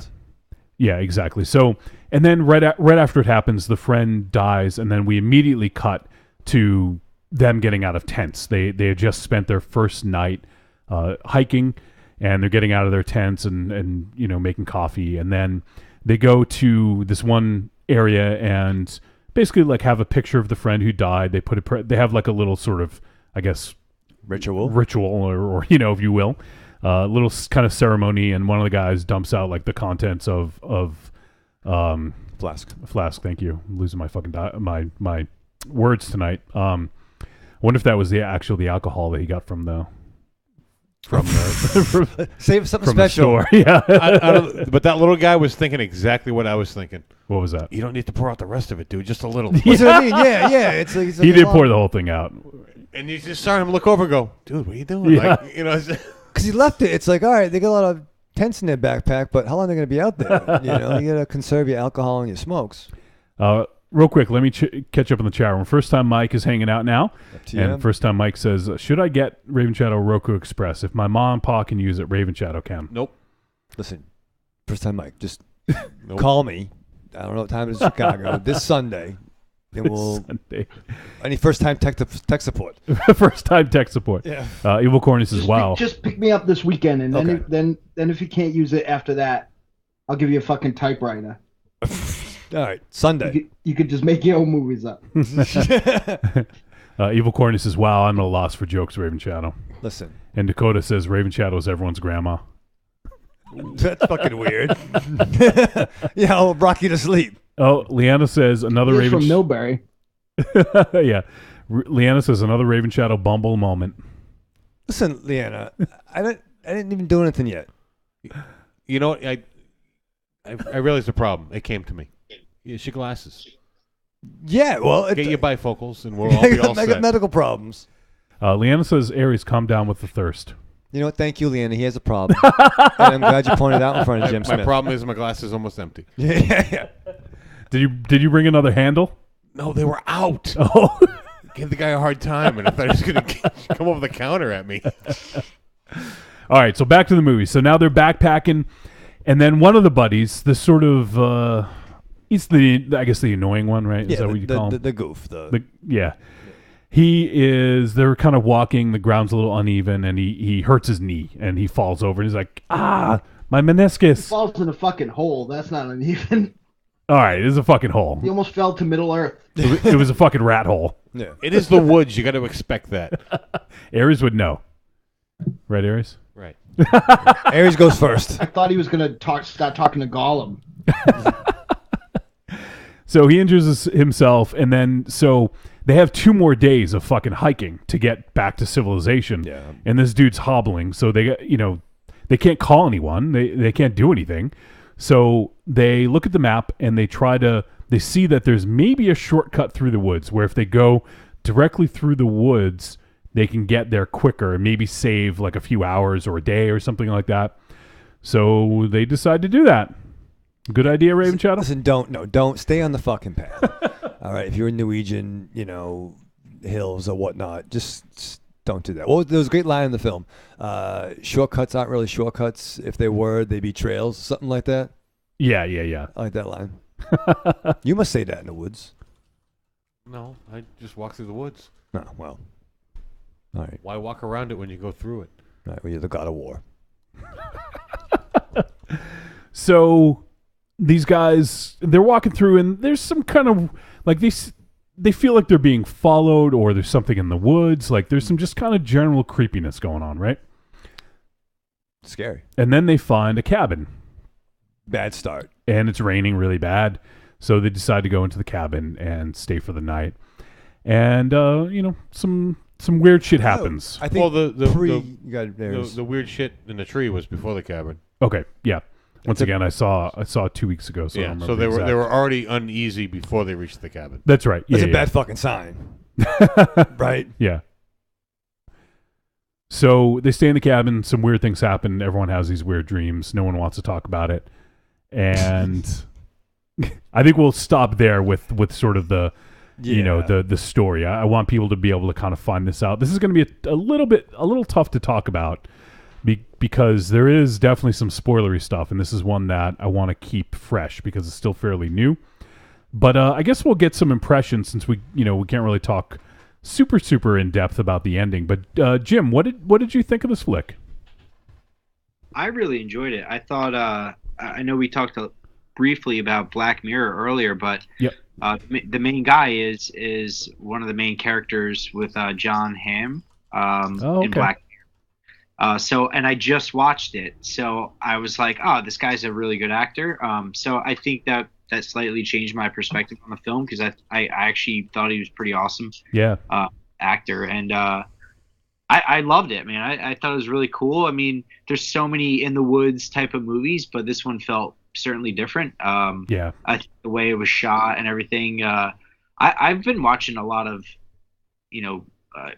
shows with the subtitles on, and it really helps. I'm like, wait, what did that guy just say? Sometimes, they mumble a little bit, or it's a little tough to, make out what they're saying, especially with there's like loud slams and crazy noises and stuff. But I thought the visual effects were awesome. I loved the sound of the film. It's like really good, good scoring, and the music was, was definitely on point. So it was cool. I thought it was all the actors, I think they played their parts. Like someone mentioned the annoying guy. I think they had a lot of the cliche type of characters. But it's like, hey, let's go in the woods. Like, who the hell wants to do that? Like I've way too many movies. Right. I don't really want to go get lost in some crazy, mountains or woods. But but no, I really enjoyed it. I thought it was definitely a kind of a fresh flick. And I thought it ended pretty cool, and I was into it. There was not many complaints. There wasn't like certain parts where I was like, oh, that was really stupid. Like, why would they do that? Like, it felt pretty natural, and I thought all the characters, the way they interacted with each other felt natural too. Well, go ahead, Ramshaw. I thought it was great too, and we talked about this before. Was that they weren't teenagers? They were right, probably at least in their 30s. Mid 30s, I think. Yeah. And but the death of the friend gave them reason to be in the woods. Right. Well, they were beforehand. They were searching for a reason. Like they were going on vacation. Yeah. Right. They were tossing out ideas, and this was Amsterdam. Why would you like Amsterdam is the best place? Yeah. Be like, all right, guys, I'll be in Amsterdam. You guys go chill in the woods. Yeah, seriously, let's go to fucking Amsterdam. Fuck it. Yeah. So, but no, I'm glad they did because it made that movie. So, I will say I do think that, especially from the movies that we watch, like I feel like the teenager trope is kind of a thing of the past now. I didn't even notice that it went, but like when we reviewed Happy Death Day, I feel like that was actually an anomaly that was a movie where the protagonists were young people. Like I feel like that's not as much of a horror thing now. I feel like the people who are making horror movies now are putting themselves more in them. Yeah, and I did think it was interesting because one of the things I read, and I did mean to mention that David Bruckner, the director of this flick, has done a couple things that we've discussed in the past. He did Amateur Night, which is the first short in the first VHS. That's the one with the sort of succubus kind of girl who is attacking everyone. Yeah, I like that one. Probably my favorite of the first VHS. And he also did the best segment of Southbound, The Accident, which was fucking intense. Like I love how it transitions from the girl getting hit right into that one, and it was a great short, and I think it was the best of Southbound as well. And he also was tapped to do I think he was going to do a Friday the 13th reboot, and that or another reboot or a requel or a remake. I don't know what the fuck they're calling it, but he was set to do a Friday the 13th. It fell through, and then this was his next project that he was able to do. And so he's definitely an up and coming hungry young tiger, so to speak. Yes. And he's already got a pretty good body of work. And one of the other flicks he did, I think, was called The Signal, which I have not seen. Has anyone seen The Signal? Why does that sound familiar? Did you see it, Mars? Oh yeah. No, it was good. It was a long time ago though. It was an anthology movie. 2007. It was pretty good. I would say it was like a B-. There was a lot good there, but it was tonally very weird, and it wasn't a traditional anthology thing. It was more like a Pulp Fiction-y anthology thing where they kind of bled together semi-organically, which made the tonal shifts very jarring. That I recall was I've always wanted to go back and watch it, but it's one of those things where there's just some shit that is, Teen Wolf is seemingly constantly streaming, but then there are a million other movies that you want to see that you can't find anywhere. Right. Yeah, so this guy's got, he's got a pretty good resume under his belt so far. And, like this film was picked up by Netflix, obviously, and so this is kind of a big step forward for him, I would think, based on the other stuff that he's done. And I think I saw, did Andy Serkis produce this? Yes, he did. Yeah, he was the executive producer. It was his company, which is pretty cool. Well, speaking of which, is another tie-in to Middle Earth, if you will. Yeah. Black Panther. Yeah. So, where was I going to go with that? I forget where I was going to head with that, but I wanted to just talk about David Bruckner and sort of a little bit of his background. And one thing I will say is I think I'd alluded to this in the beginning, is that there's not a ton of horror films that are based in Norse mythology, or at least not that I've seen recently. I'm sure we could probably name a few of them. I don't think there's a million of them, but there's certainly some out there. But I thought that this one was interesting, and it took it sort of in a different way. I didn't really know how it was going to unfold, and I really liked how it unfolded and sort of how we got to the end. Oh, I remember what I was going to talk about. I was basically, Mars had mentioned about how teen movies, and we don't really see too many kind of middle-aged guys in a horror film. And I thought that this was interesting because David Bruckner had said that he had read an article that sort of is what inspired a lot of what happened in the script.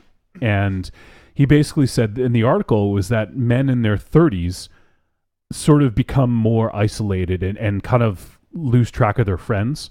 And that's one thing that it's just a phenomenon that happens, is that men in their 30s tend to kind of drift away from their friends and, kind of like sometimes have these kind of lonely existences after that. I mean, I guess we're lucky in the case that we are able to hang out every week and, make fun of each other and talk about movies and stuff. But that's one of the things that David Bruckner wanted to explore with this, and obviously kind of repressed emotions, especially in regard to the main character, Luke, and sort of how he felt kind of responsible for what had happened. And, I just thought that it was really cool the way it unfolded, especially with Luke and his sort of, I don't know if you want to call them flashbacks or his delusions or whatever you want to, visions, of kind of reliving that moment in the liquor store. and how it sort of paralleled what was happening in the movie. And I just thought it was a really cool analogy for kind of running from your fears and then finally catching up to you. And, you know, I thought that the annoying guy was sort of like, kind of like, almost like his inner voice of like, you did this, like, you know, kind of like being that sort of like inner voice that tells you his conscience. Yeah, exactly. His conscience, and being like, you did this, you're the one responsible. So it's almost like an exploration of how he's dealing with this tragedy.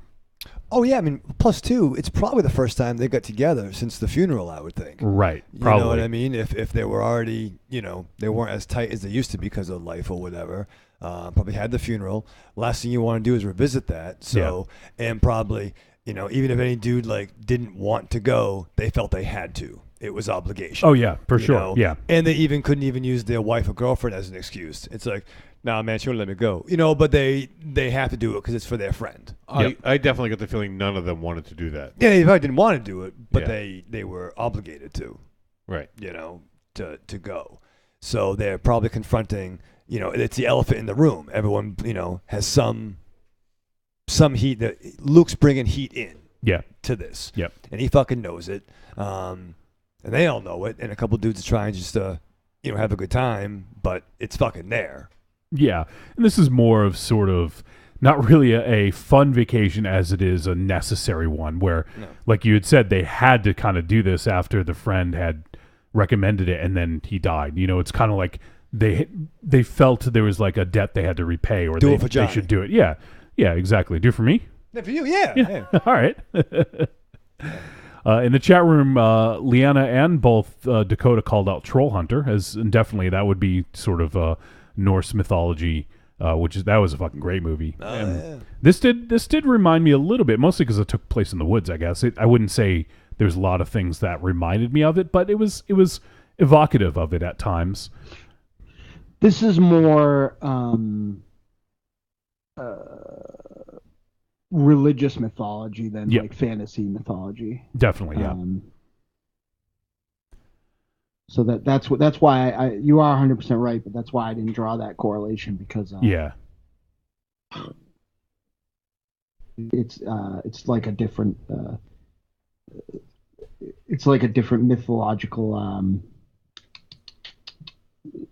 mythological suit. This is actually like the kind of, I find Norse even more so like where like Greek and Roman mythology, which is kind of, I think other than like, you know, the Catholicism elements are probably some of the most like well-known mythology because of, you know, we all grew up on Ray Harryhausen and stuff like that. Mm-hmm. And had to read the Iliad and the Odyssey, but and there's a lot of overt, you know, sexuality and misogyny and a lot of wrong and interesting things in Greek and Roman mythology, and certainly in, you know, Judo-Catholicism and stuff like that. But fuck, is Norse mythology, you know, and I've got a little of that in me, you know, but is Norse mythology fucking weird? Like when you start to go down the rabbit hole of breaking down the etymology of some of these like deities and creatures, like the further you get away from the ones that have been kind of Marvel comicked and, you know, like brought kind of romanticized by things like Viking literature and stuff like that. Yeah. You end up like realizing that a lot of this stuff is very textbookly Freudian and like just so weird. Like the monster in this film, when you go down the rabbit hole, it's really strange. It's really like a strange etymology. Yeah, I hesitate to mention it because I want it to be a surprise in case, because you know it kind of is teased. What kind of a monster is it? What kind of a monster is it? And I know myself and T-Dog when we were watching it were wondering, especially because she knows a pretty good amount about Norse mythology, and we couldn't. You know, we were trying to guess what it was and we didn't figure it out. But, you know, it's kind of I wouldn't say it's a deep cut, but it is definitely there. Like if you're familiar with some of the mythology that is used in in Thor, in the comic book Thor, that is Marvel's Thor. Yeah. You'll kind of get there sort of. So I don't want to necessarily give it away, but I thought it was a really cool interpretation of it, and it kind of. I feel like the name that they use is more of a catch-all. Well, it didn't resemble what that name sort of is, or what you'd expect it to be, which I thought was cool, and I love the design of the monster. I thought it was really well done.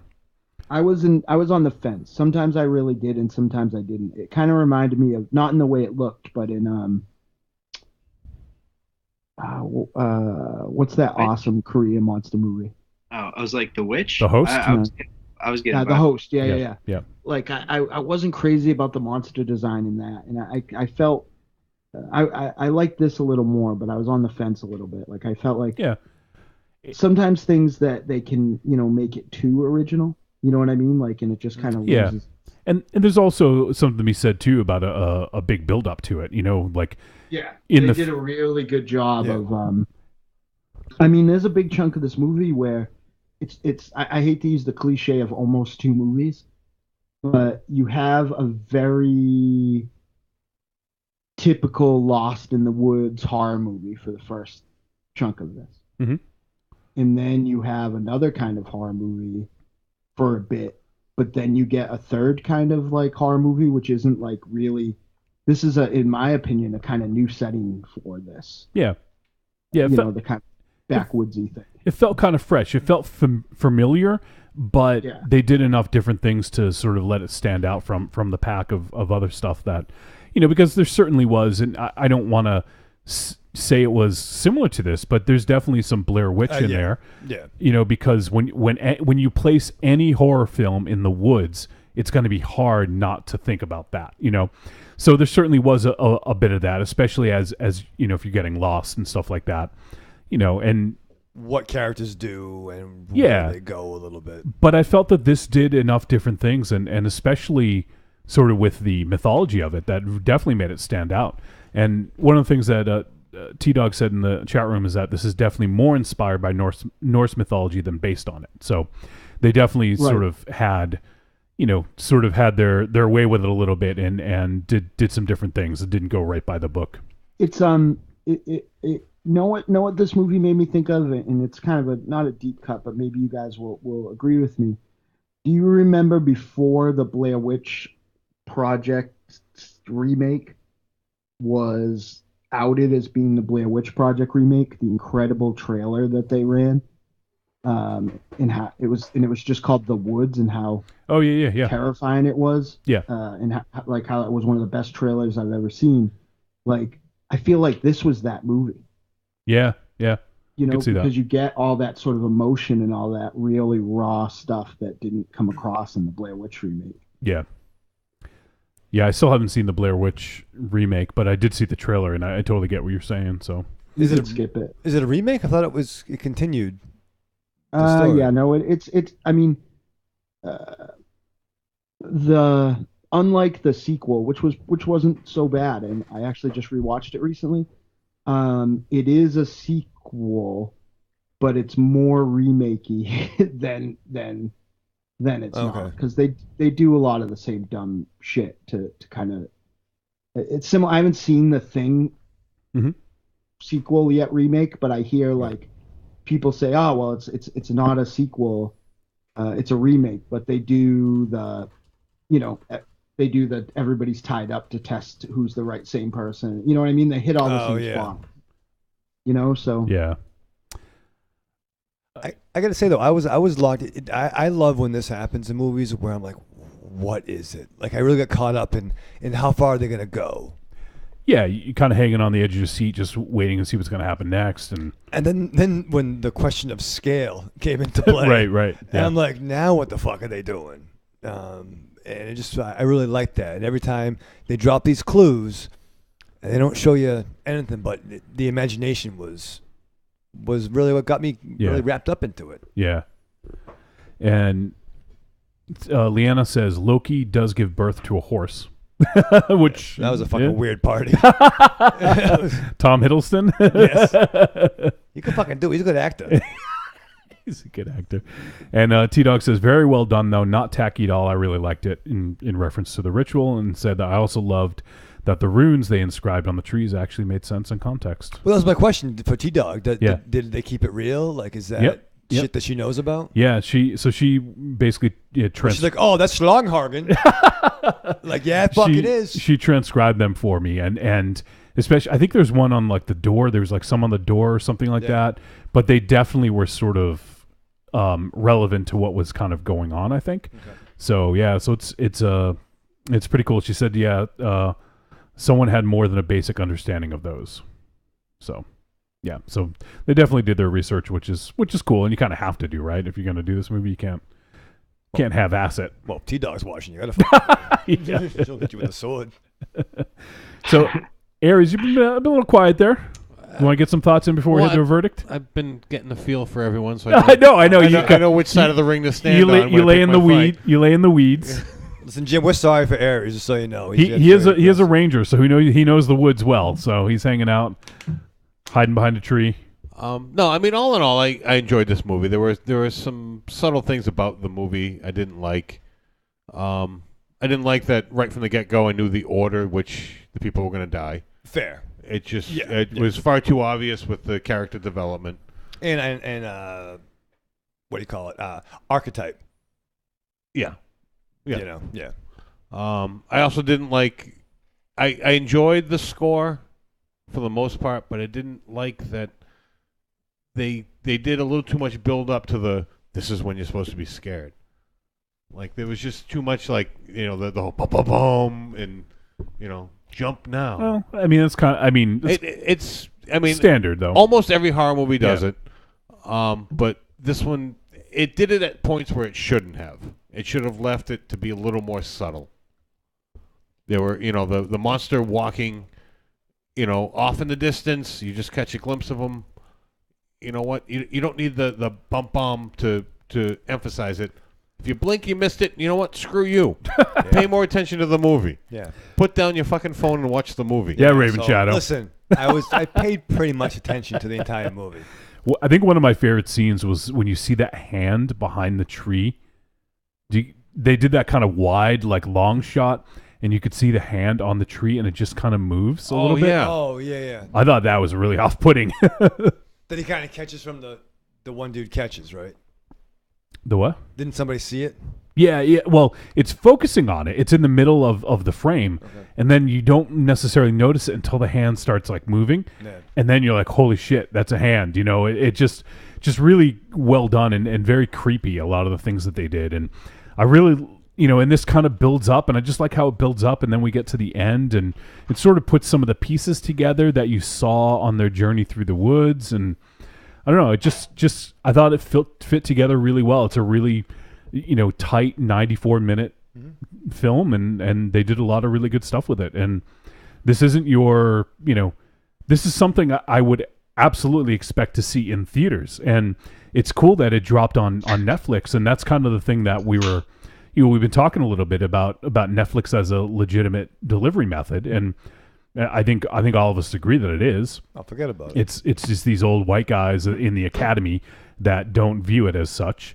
But this is a movie that I would expect to pay to go see in the theater, and we got to see it from the comfort of our own home. And you know, I still am perplexed at how Netflix is making money by, you know, spending millions upon millions of dollars to acquire these films. But hey, I guess I'm not complaining. Are you, Raven Shadow? Not about this. No, it's great, man. I would love to see fucking watch Black Panther with Oliver this Sunday at home. Well, that's not going to happen. Well, no, I'm saying that maybe someday when it comes out. Why didn't you just go see it in the fucking theater? I don't like that.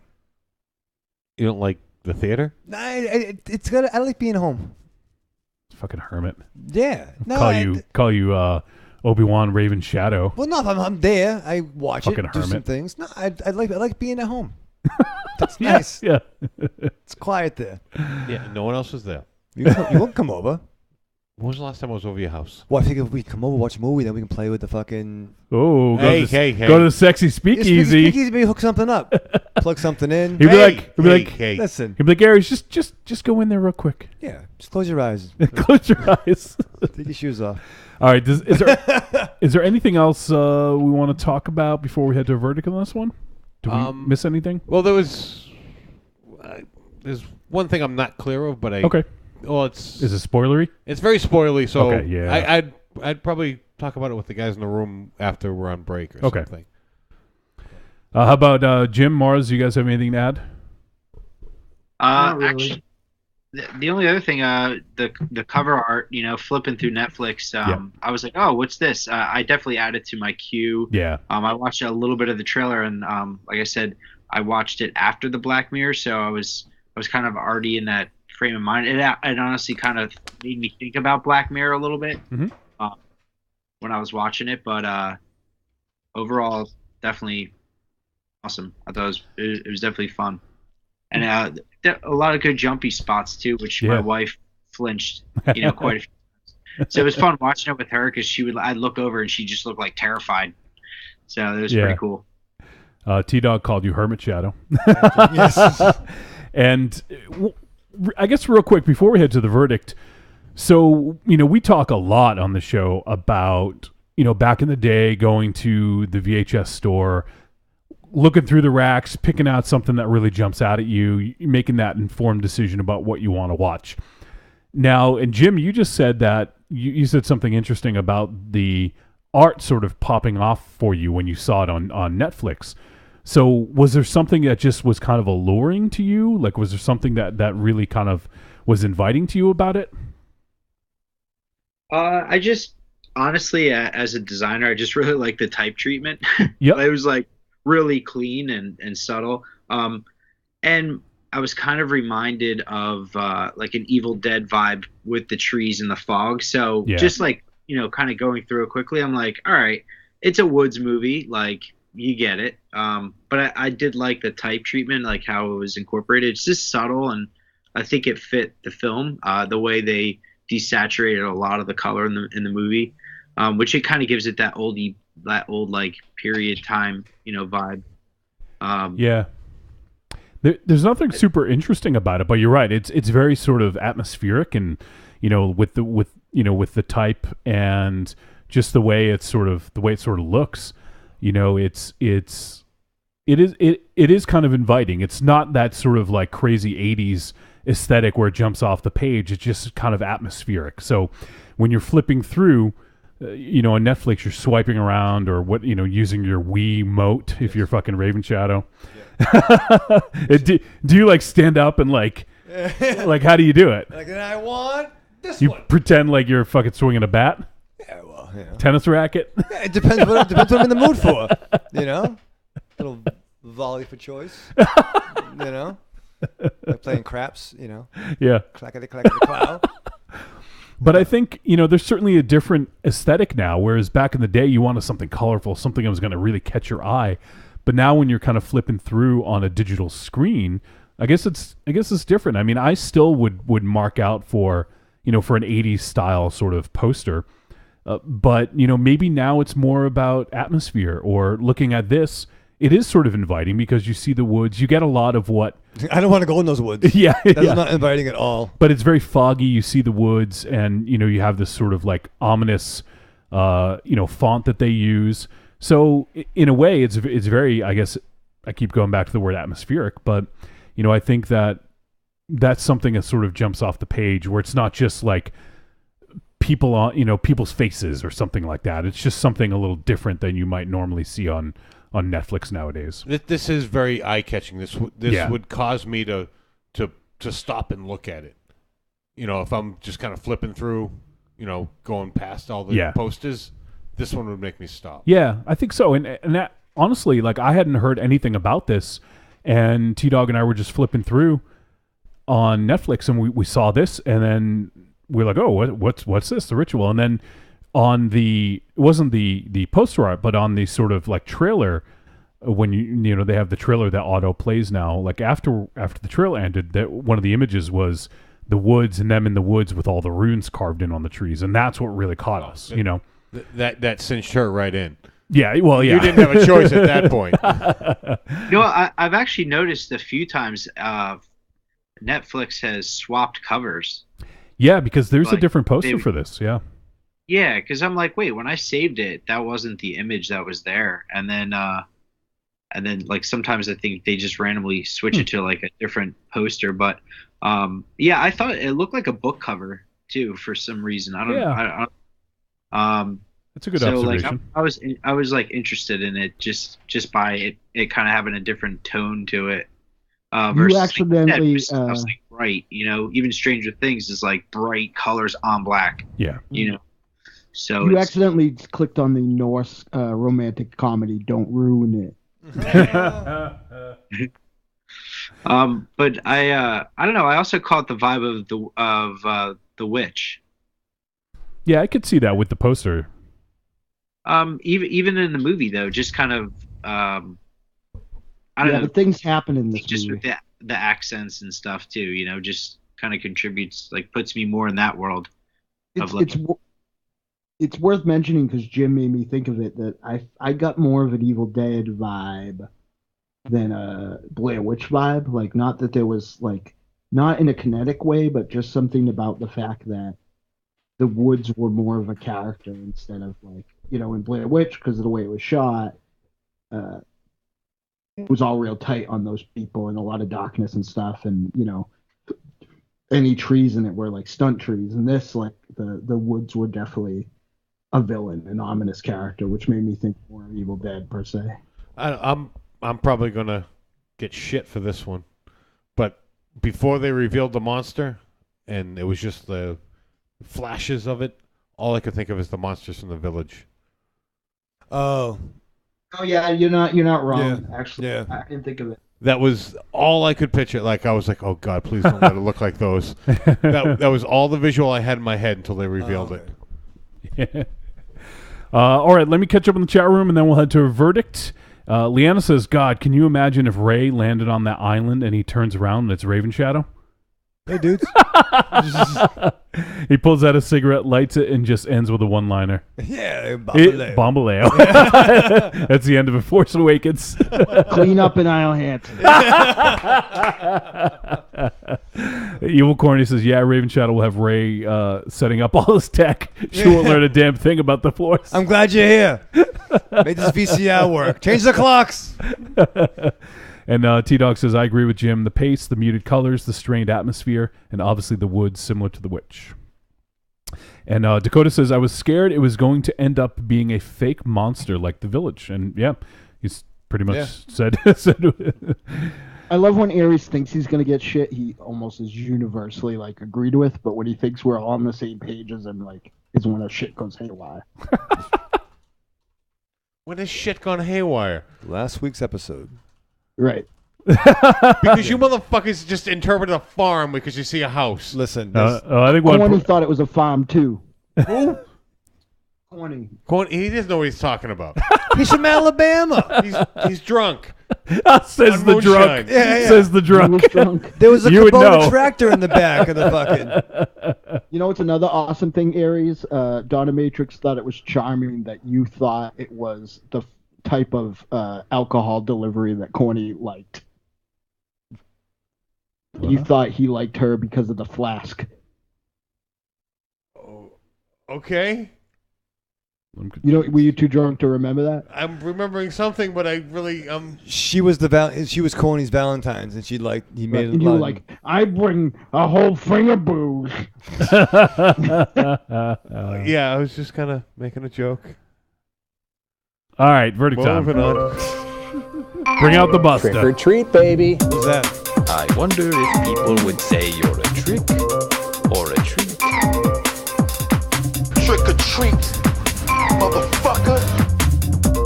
All right, verdict time. We're going to let you know whether this flick was a trick or a treat, and any final thoughts we may have. Let's go to our guests and kick it off with Jim. I would say definitely a treat. It was one of those movies that I just like hanging in the basement and watching. I don't know if I'd go to the theater for it, but I enjoyed it more at home watching it with subtitles. And I just really enjoyed it. I thought it was awesome. Had a lot of good, jumpy parts, and I like the vibe of the whole flick. So definitely a treat. Awesome. Marsman. Hey, do I sound okay? Because you guys sound really robot-y. You sound fine. We are robots. Danger. Welcome to the Craftwork podcast. I really enjoyed this. I was happy I watched it. I think I might even like it more because today was such a turbulent day that I thought that maybe I wouldn't. And nobody likes to sit down when they're already in a bad mood. But I really did enjoy this. It wasn't even an instance where my bad day added to it. Sometimes that will do it. Like I really, for a film that wasn't like a peppy, upbeat movie, it was really a good escape. It really, it demanded your attention, I thought, which is a really balancing act because they don't have a lot of. There's no like car chase here or anything like that. You know what I mean? So like it didn't. It really had to rely on these performances, and I think all the performances were solid. While I agree with Aries that the order of people were kind of obvious. Yeah. I don't think it was because they were so much archetypical. I think it was more so that they just, of everybody on that mountain, you knew who the main character was and nobody else was as fleshed out. So I do think the film picked up a little more when a little bit of the fat got trimmed.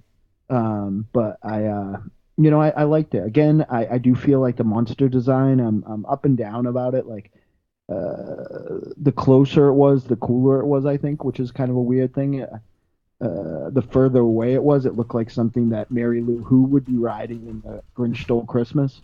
But I think it was I think this was great, and I think that it's too bad that Netflix pinned their hopes on the Cloverfield paradox, because if they had given I guess I'm talking out my ass because I haven't seen the Cloverfield paradox. I'm just going on other people's opinions of it.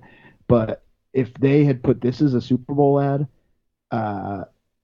this really would have paid dividends for them, I think, because this is some solid filmmaking, and I'd be hard pressed that even if somebody didn't enjoy it, somebody could find something to kind of hate it, So this is a definite treat, and it's while I won't give it the lauded treat of the highest order, I will say that Netflix is kind of a desolate wasteland of sludge, low budget, derivative garbage most of the time, and this is really to say a diamond in the rough is an understatement. All right, let's go with Raven Shadow. Yeah, man, I really enjoyed it. If any of this conversation makes you interested for it, I would maybe say don't watch a trailer, just jump into it. If the less you know, the better. Yeah. That's why we try to be very careful. Yeah. But no, breezy. I dig it. I'm still not going camping. I'm going to go to the Cape, poolside. It's nice. Jaws has a Cape, right? Nah, shit. Yeah, don't go there. I'm just staying indoors. Put the AC on. Vibe. Did you say?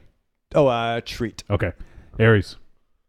Yeah, I definitely enjoyed this movie. It was a slow burn, to get to the action, or not necessarily action, but to get to the punchline of the whole thing. Crap! I had another point and I forgot it. Crush your eyes. Just went down your gullet with that last sip of whiskey. It's definitely a treat. All right, and for me, definitely a treat as well. I really dug this a lot, and I think my immediate reaction for a Netflix movie is to think that because it's on Netflix, it's not going to be as good a quality as it might be in the theater or something like that. I don't know why. Like, But Netflix has been really like knocking it out of the park with a lot of their exclusive stuff. I mean, obviously, I think we all. I mean, as far as I know, most of us love Stranger Things. I've only seen the first episode of Altered Carbon, but really dug it. I'm really looking forward to digging more into that. And a lot of the other stuff that I've seen has been pretty quality stuff. So there's no reason to think that because it's just on Netflix, that it's of a lesser quality or anything like that. So this definitely could have been out in theaters, I think, and done fairly well. But yeah, so definitely a treat for me. I really liked a lot about this, and I like sort of the exploration of the main character and kind of examining his guilt and his psyche through this story, which I thought was really interesting. And yeah, that was one thing I didn't want to get too deep into because it sort of borders on some spoilery stuff. But I think it was really well done, and it had just the right balance of kind of real world horror with enough of those sort of repressed horrors of things that we all deal with, of guilt and things like that. So I thought it did a really nice job of kind of melding them into a really cohesive story. And yeah, it was really well done, and definitely looking forward to more of David Bruckner's work, especially based on pretty much every short that he's done that I've seen has been the best short on that anthology. So, and then he did, and now he's done this. So yeah, definitely a filmmaker to keep an eye out for, and I'm really looking forward to seeing what he does next. It's also worth saying, and we touched a little bit upon this of the age group that it was aimed at. This is also an outlier of the horror that is in theaters and therefore derivatively on streaming services now. This isn't like a Wannaverse kind of jump scary. Carnival ride. There's a couple of things, but it's not predicated on that. Right. You know what I mean? Agreed. Like it doesn't have that sort of dark ride. You like, and again, the Wannaverse, like I'm, there's multiple. Insidious is a very different machine, I think, than The Conjuring. So maybe it's not fair to label that as his style. And this was a little more of that type of like, what did I just see that you'll see in Insidious? But this certainly isn't like a lot of those Blumhouse horror movies that are kind of, just kind of on a formula, for lack of a better way to say. Yeah. This is definitely more organically scary and definitely more taunt and definitely different kind of characters. Right. I remembered what else I was going to say because you opened your mouth again, Mars. You mentioned that they should have marketed this at the Super Bowl rather than Cloverfield. Right. I disagree with that. Cloverfield was definitely the obvious choice to market to the masses. Well, it's a known quantity. Yeah. Yeah. And while as this, I don't believe this movie is for the masses. It is also would be difficult to market to the masses to get people to watch it. I mean, this is one of those movies. What do you put in a trailer to get people to watch it without spoiling it? Yeah, I'm sure they could have done something to put it together. But yeah, I mean, obviously, if you're going to spend millions on a Super Bowl ad, you want to go with a known quantity if you can. And everyone knows Cloverfield. They've seen the first one and or the 10 Cloverfield Lane. So it is something that they would probably recognize. So yeah, I agree that should have been the one, but it would have been nice to maybe have like a quick 10-second spot for this or something, Some mention of it. Yeah. I think they shot themselves in the foot a little bit just because the initial outcry especially, and it's not even maybe the film's fault. It's just because those first two Cloverfield films are so liked. I won't say loved. Like, I think that I haven't watched it just because I feel like it's been the upper reviews of it are meh. You know what I mean? So like they did get a lot of watches if that's what they were looking for, but I think the reviews were kind of poor. So they sort of might have hurt their stock in market because this is kind of the first time they've done that, right? So now they've led millions of people to a allegedly mediocre film. I mean, I've seen both sides. I've seen some people love it and some people hate it. So it's just it seems like it's pretty divisive. So I'll not tell anybody what I think. I mean, that's no different than marketing just a movie that ends up sucking. No, you're right. I mean, it's a risk. It's a Yeah, risk, yeah. and I'm my whole thought was based upon the fact that I've seen this and I thought it was great, and it's if 10 billion people are like me, this is going to be a success. But that's obviously not the case because if 10 billion people were like me and Jim would be sitting on a fucking boat right now playing Pac-Man, drinking fancy drinks. So I'm just one dude, but at the end of the day, there's I also have the hindsight to know that I don't think Cloverfield went the way they went. So it's not a fair. It's a flawed thesis because I have. Well, don't forget you're also basing that off you haven't seen the movie yet. But it doesn't have as much to do with what I think of the movie because usually I would think the reviews are leading me to think that if I don't like it, I'll like it. I won't like it for a certain reason, but in reality, I don't. I mean, there was a 10 gazillion movie that came out this week that everybody is thinking is a cultural touchstone, and I only thought it was like a pretty decent James Bond movie. So I'm not like everybody else. So maybe I love the Cloverfield movie. I'm just going off the fact that it seems like the negatives were more than the positives. So they might have had more. They might have had more street cred, or it might have had more of a positive brand recognition. Is that the word I'm looking for, Jim? They might have had more of a well, brand recognition. You definitely go with Cloverfield. Yeah, if you're talking money, I mean, Cloverfield is just so known. That's a household name. Whereas I think this would be harder to market with like the accents and stuff. It's not as digestible. Unknown actors. Yeah, I mean, there's nothing marketable in this to the masses. Right, you're missing my point though. I'm coming at this. There's nothing new there, but I'm coming at this from the point that Cloverfield wasn't very well received. So, that's kind of why I made my statement. Like, because Cloverfield, they did make a big splash regardless. So I think whatever they attempted to do, they achieved. So, but I think if you had a solid trailer there, like that one, like The Woods, they could have thrown anything up there and it would have went well. I think Cloverfield was safer. Well, yeah, that's what we're saying. It's a known quantity. Yeah, I bet you they did it because they spent more on Cloverfield. So. All right. Well, I wanted to wrap this up. So let's wrap up this discussion. We're going to head to a break. We're going to come back.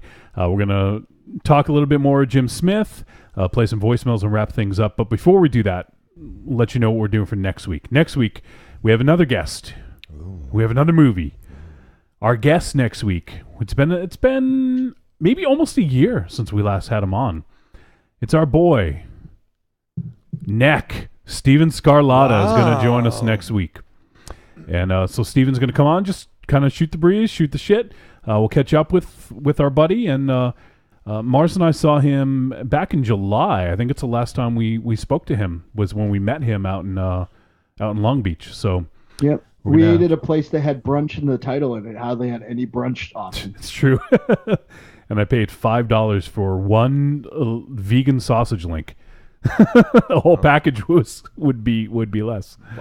But it was good. So that's what's up for next week. And the movie we're going to do is a Vietnamese movie called The Housemaid. Now, it just got released by IFC Midnight here in the States. And it seems like an interesting flick. So we're going to check out The Housemaid, and we're going to be joined by Steven Scarlatta. So make sure to come back for that. Catch up with Steven. He's always a blast to talk to. And if you guys have never heard him on the show before, Steven was the producer and sort of the mind behind Jodorowsky's Dune, the amazing documentary that came out a few years ago, which ended up being our number one flick of 2015, I believe it was. Jesus. Was it? Or 2014? I don't even remember. Jesus. The years kind of meld together. But yeah, it was our number one flick the year that it came out.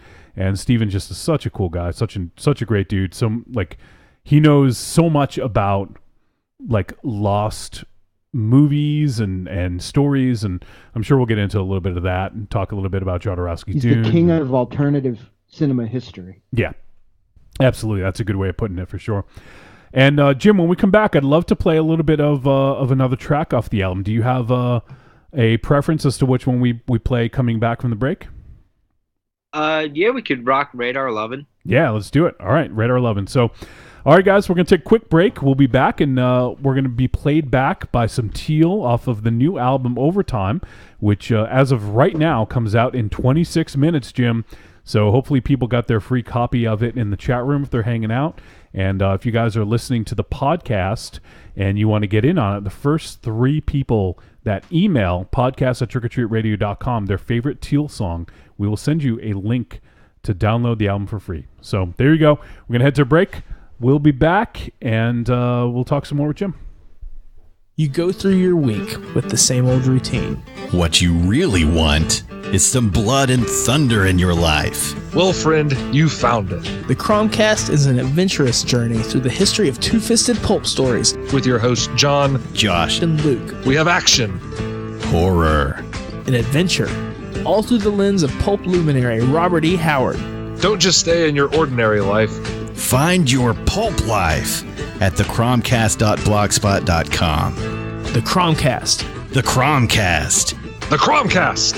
A podcast for the barbarian at heart.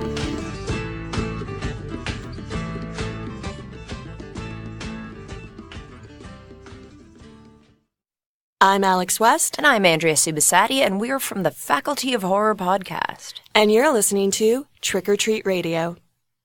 Oh, delicious nerds. Ms. M knows you like to chat it up with other sexy shut-ins about comics, movies, video games, and your favorite TV shows. If that sounds like you, cuddle up to the Trick or Treat Radio Facebook group, or the FIB. That stands for Fan Interaction Board. Just go to Facebook and search for Trick or Treat Radio and have more fun than a Jedi at a lightsaber sale. Not enough? Watch us on YouTube, The Deadites TV, all one word. Last but not least, check out the world's most dangerous talk radio show, Trick or Treat Radio, at trickortreatradio.com. The following message is a paid advertisement for the Cult of Muscle podcast. The Cult of Muscle. You're either in it or you're dead. It's the dawning of a new age. The halls of Valhalla have been shuttered. The heroes of yore have either retreated to the shadows or taken to capering for the amusement of the small folk. Their past glories a distant memory. The barbells have been torn from their once puma-strong grips. The beards shorn from their square jaws, only to be transplanted onto flannel-clad, puny weaklings with fingers barely powerful enough to strum a ukulele. The time has come, my brothers, to restore order from the chaos. No longer will our heroes be forgotten. No longer will their great deeds be viewed through a foggy lens of irony. Hear now our rallying cry as we scream it from the mountaintops, as we bellow it from iTunes and Libsyn and Facebook. It's time to join the cult, my brothers. So don your cloaks and enter the Cult of Muscle.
Having a one-person dance party here in the studio.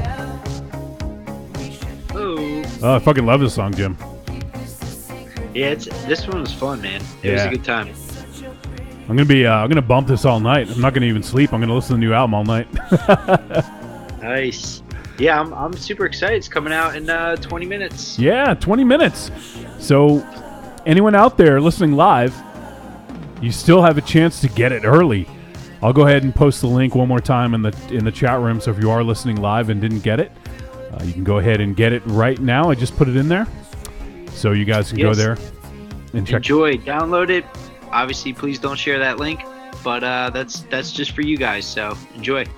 Yeah, and I put it on our website. So what happens? What I'll do is I'm going to actually remove that. So everyone, make sure you get it ASAP, because after the show ends, I'm gonna take it down. So just because I don't want to make sure that the people who listen live got the exclusive on it, and then like I said, I'll give away 3 copies to people who listen to the podcast. So if you are listening to this, go ahead and send in an email with your favorite Teal song and send it to podcast@trickortreatradio.com.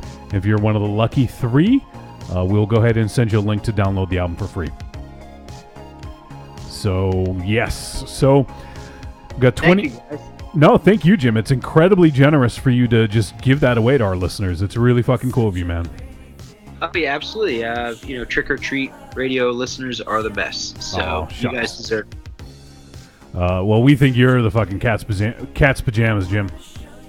Thank you. You guys rock, man. Thanks for having me on the show again. Yeah, of course, man. Anytime. So let's get some more. Mars, did you have more questions for Jim? You said.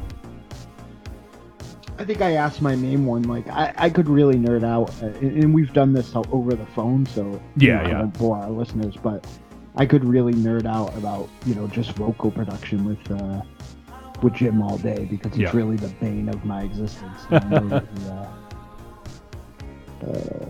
know he vocals are hard, man. I stress over them. I mean, you're a very good writer. Like, I have trouble. What I end up doing is kind of humming along to stuff, and then I write words to it. So I kind of do it backwards, and it becomes like a puzzle. It's harder. Yeah. Yeah. I just can't. Like, I'm such a big fan of the ladies in the band and Tiny's composition that the mixing of the vocals is so hard for me, because I'm there and I wrote it and I recorded it, so I guess you should hear me, but at the same time, like, it's hard to I'm just a punk rock singer. Like, I'm always putting myself and I just but that makes your guys' music different, though. I mean, I think that's what what you guys all add to it is what makes it unique.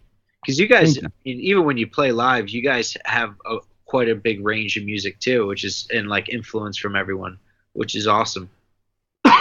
I've said it before. It's because Tiny and I don't really know how to write songs, so we can't have a style, because we just are we couldn't go back and say, let's do Aquaphobic again, because we don't know how we did it in the first place. On to the next one. There you go. All right, so let's see. We got some voicemail. Where should we go? All right, let's since we did hear the beginning of Slagoth's earlier, let's go ahead and listen to Slagoth. And we're going to hear some of his thoughts on the film that we checked out, The Ritual. So let's go hear from our buddy Slagoth. Hey, what's up, Trick or Treat Radio? Just wanted to call in real quick. And, well, first off, Jim is amazing. Teal is amazing. I don't know. Get their music, guys. I don't know. Get his music. Watch it. Listen to it. Find it. Whatever there's out there, check it out. And my thoughts on the Ritual are I fucking loved it. I think some people won't like it. But sorry, everything's blowing up here. Of course, getting notifications. I never turn them off. Sorry, guys. But the film itself is I don't know. I felt for all the guys, the whole situation, everything that went on with it, and the designs in that film of certain things are pretty fucking mind bending, and a little Lovecraftian, a little bit, but maybe something he wouldn't have written, but like somebody was inspired by that Lovecraft with that. The way it was shot, the how it looked amazing. The landscapes, everything out there. I love the film. So that's my thoughts. Love, light, and just a sprinkle of darkness. Love you guys. All right, Slagoth, thanks, man. I'm glad you really dug the flick, and I'm glad that other people are checking this out because, like I said, we sort of had mentioned that, it got released right around the same time as Cloverfield Paradox, and it could have very easily sort of gotten forgotten. That's the one thing that I think Netflix still needs to solve is how to get the word out, other than word of mouth, about new releases.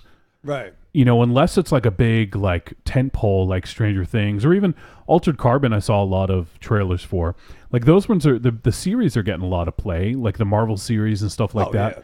But I'm not really seeing much about their exclusive films. So it's one thing that I wouldn't mind if they did like a premiere where like, okay, we're dropping The Ritual on Friday night at 8 p.m. or something, and have the very first showing be an event where everyone can watch together in a sense, where they have it on like a, it just plays at 8. If you want to watch it, you go and watch it. And then maybe they drop it the next day on demand where you can just watch it whenever you want. But like, I just think maybe making it sort of an event might be a thing to sort of get more talk about it, I guess. But is that a thing too where they don't need advertising? Maybe that's how they save on. But the thing is, I mean, I don't know how much they paid for it, but they paid a pretty good amount for this movie. Not as much as they paid for Cloverfield, but Cloverfield cost them $50 million to buy. So granted they'd have to get that one out there, but you would think that something like this, I don't know. I'm guessing maybe they paid 20 or 30 million for this. So you think that maybe they'd want to get it out there, and I don't know. I just think that that's the one thing that Netflix might have to work on is just having a method to kind of release these where people know about it ahead of time, as opposed to, someone being like, oh, what's this? I just happened to stumble upon it and, right. Cool. And I'm going to tell my friends about it and whatnot, I don't know. Do you guys think that would help at all? Or is there any way they can do that? I mean, they could do commercials. I mean, like Hulu will have commercials for, but I think it's easier to do that with original TV shows. Yeah. I mean, well, Netflix, they do commercials, but it's more of generic. You said doo-doo. Doo-doo? They do. Yeah, I did say doo-doo. It's fun. They do have commercials, but it's more of a generic, hey, get our service. Here's, 3 seconds of 10 shows that we have on our service. They don't necessarily pick one product to advertise. Like, would it be super annoying if you guys went to watch a movie and they showed a trailer before it? Or would you hate that, or would you like that? Like, let's say you go to watch a movie and then they show you a trailer before it. I mean, that's I guess fine. maybe you can skip it if you want to, I mean, it's a paid service, so I don't want to watch a commercial before it. I could understand if it was a free service. It'll be like Netflix Pro, and it's like, it'll be some more expensive service. Like, oh, you're going to see that Tide commercial. Don't worry, Yeah. Like, you could skip past it. Like YouTube, even Facebook now, there's just videos that just, commercials pop up halfway through the video before like the good part. Yeah. Speaking of YouTube, I'm fucking pissed at YouTube. Yeah, it sucks, for a number of reasons, actually. For 2 reasons. Number one, not that it really mattered and not that we were making money off of YouTube, but because we don't have enough subscribers, we are no longer on YouTube's partner plan or partner program, which it's really not going to impact us that much. But I feel bad for the other little people who don't have enough subscribers and followers that may have been making a little bit of money off of it that are no longer going to make money. I don't know. I just don't like the direction that it's heading. And then to compound that, Divorced Dad, which I talked up a lot last week, got taken down immediately the next day after it fucking debuted. It got taken down because there was an ISIS joke in it. What was the joke? Well, it kind of is a big spoiler for that episode, so I don't want to say. It's not really a spoiler. I don't want to give the punchline away, So I'm not going to give the punchline away because a lot of people haven't seen it yet. So, yeah, I couldn't believe that. Like, if you go onto YouTube, you can see fucking, what's that dude, Logan, whatever the fuck his name, showing, like, dead bodies in the suicide forest in Japan. Yeah. There are, like, David Duke has a fucking YouTube channel with, like, thousands upon thousands of followers. And there are, like, Holocaust denier videos on YouTube. And there's also actual ISIS propaganda on YouTube. Right. That stuff's okay. But you make a joke about ISIS, fuck you, you're off. But yeah, like why? It's not like, is that a big sacred cow? I have no idea. I mean, it blows my mind. Like, we have some really talented filmmakers in Astron 6, and they make a web series. They've been trying to get it out for basically 2 years. On the day that they release it, the day after, their entire channel gets deleted. Not just the video is removed. Their entire channel was deleted by YouTube. So no one can watch any of their videos now. So then any plans to repackage it? Not repackage it, but I actually reached out to them because I wanted to see if they wanted to have a platform to talk about it. And that's going to happen. So we will talk to Astron 6 again soon. It's just a matter of when. But they're looking for another delivery method for Divorced Dad now because YouTube took it down. So they're trying to figure out the right way to do it. And it sucks because, there's a lot of hype around it with, and I know actually I saw people comment on their thread saying they heard about it from us and they went to go watch it and it was down, which was fucking cool to see, to see people saying that. But it's just, I don't know. I just don't get it. It wasn't offensive. It was like, whoa, they went there, but it wasn't offensive. Like, it blows my mind. I've seen much more offensive things on YouTube in like the last couple weeks. But they have cake farts. Well, that's not on YouTube. No, it is now. Reaction videos are. Yeah. So I don't know. It just really fucking pissed me off, and it just sucks. Like, these guys work so hard to make this thing, and and then YouTube just fucking yanks it down. Yeah, it sucks. So I apologize for anyone who went looking for Divorced Dad after we sort of hyped it up for about 20 minutes. I feel bad for the stuff that we've said. Yeah, we're still on YouTube. Like, not for nothing. That's a good point. Like, why are we still on the air? How many subscribers do you have to be in part of their affiliate? 1,000. Yeah, they're dumb. But also, like, the thing that's crazy about it is I don't think, I think that even they're kind of, I think more people watch us than they show that watches us. Like, I think that their whole system is set up in literally, like, not even, like, I feel like it's almost like iTunes that you need 100 ticks to get a tick. Whoa. Raven Shadow and I don't want ticks at all. Yeah, no. For our dogs. That's bad. That's why I don't go in the woods. Yeah. Aries, how many ticks? Tick would go in Raven Shadow and get drunk. Aries, how many ticks do you get on you a day? In double digits. Are you serious? I work in the woods. You gotta be careful though. You spray. Here's a question. Yes. Real talk. This is for you, YouTube. Have you ever got a tick on your balls? We know someone that has. I won't mention names. That's scary. Is that no? You said YouTube. He said YouTube, yeah. Oh no, well, it's a question for YouTube to get mad about. It's for you, Eric. Wait. Oh, okay. I'm confused. He's asking Aries if you ever had a tick on his balls. No. Do you want one? Do you want what? Raven just going. Yeah, go on. That'd be bad. That is an interesting thing though. Like, like, did someone report them? Because think about all the stuff that we've said. I'm sure we talked about ISIS. That's what I'm saying. Like, I actually don't think we have. We should. Well, now we have, so they got kicked yeah, off. yeah. Shit. Well, here's the thing. We met Captain Marvel's female companion. Thank you for saying Captain Marvel. Yes. I think the thing that works in our advantage is that we have a 4-hour show, and no one's gonna fucking listen to that.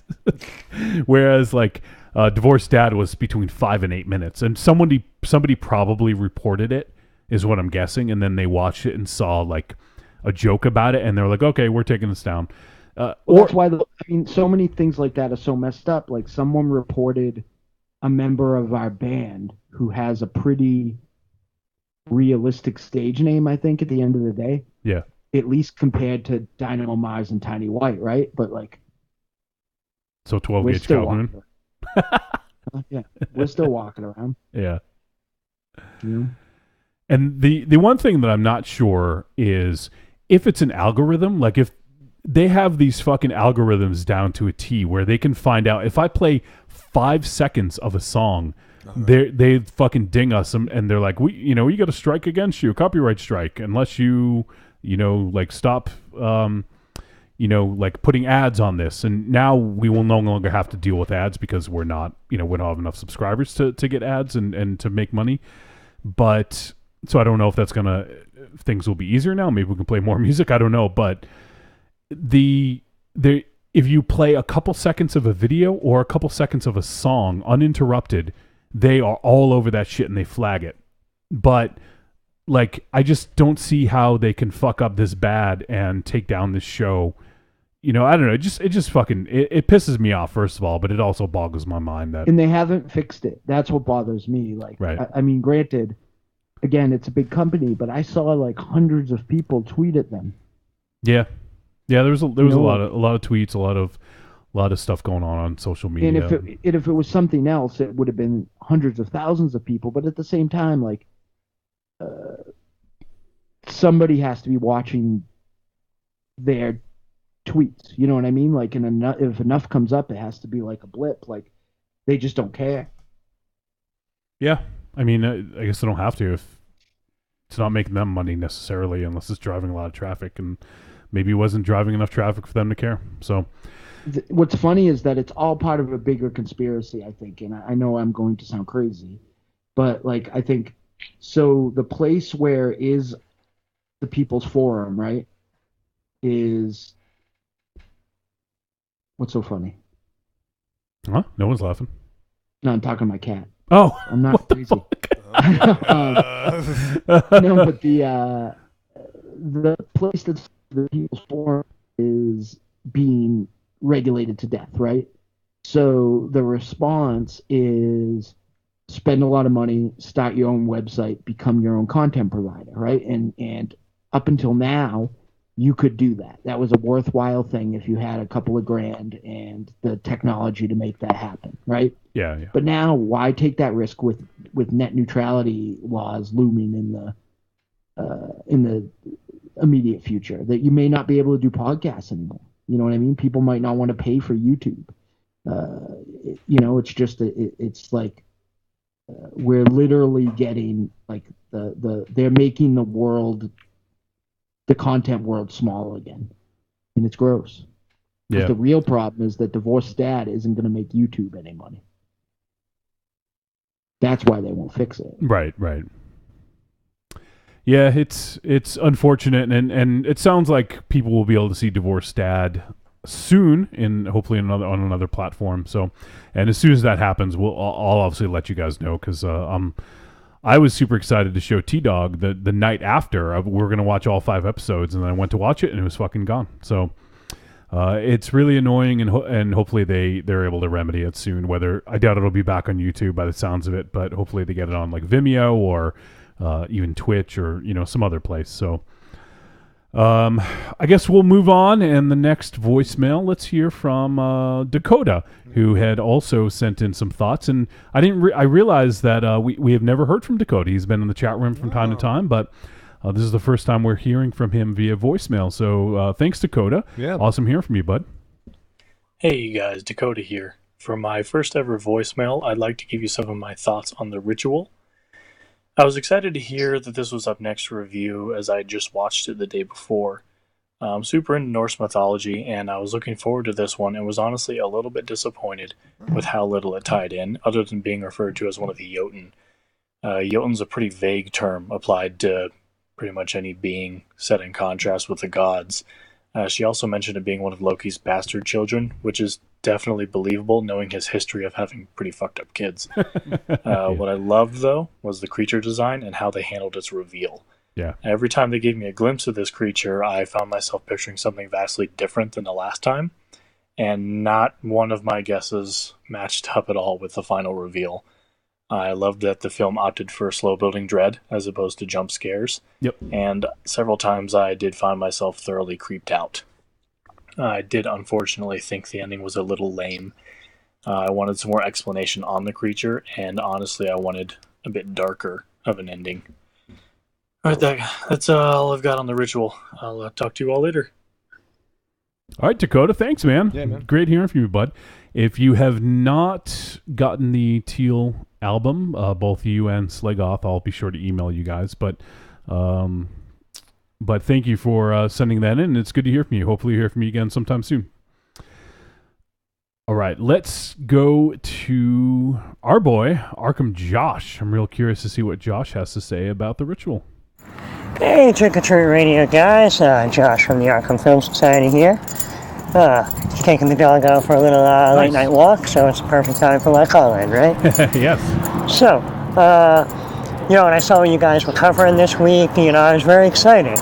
It's not often you guys cover older films, and I'm already a big fan of 1977's Rituals. The movie about 5 doctors who are lifelong friends who go on vacations together, and then they decide to go on a camping trip, and almost immediately one of them gets injured, and then something starts picking them off one by one. Oh, wait a minute. That's not the movie we watched.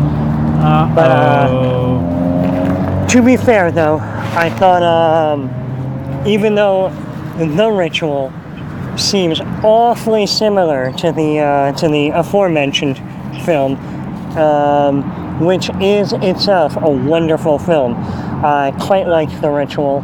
I thought it had a lot of good tension.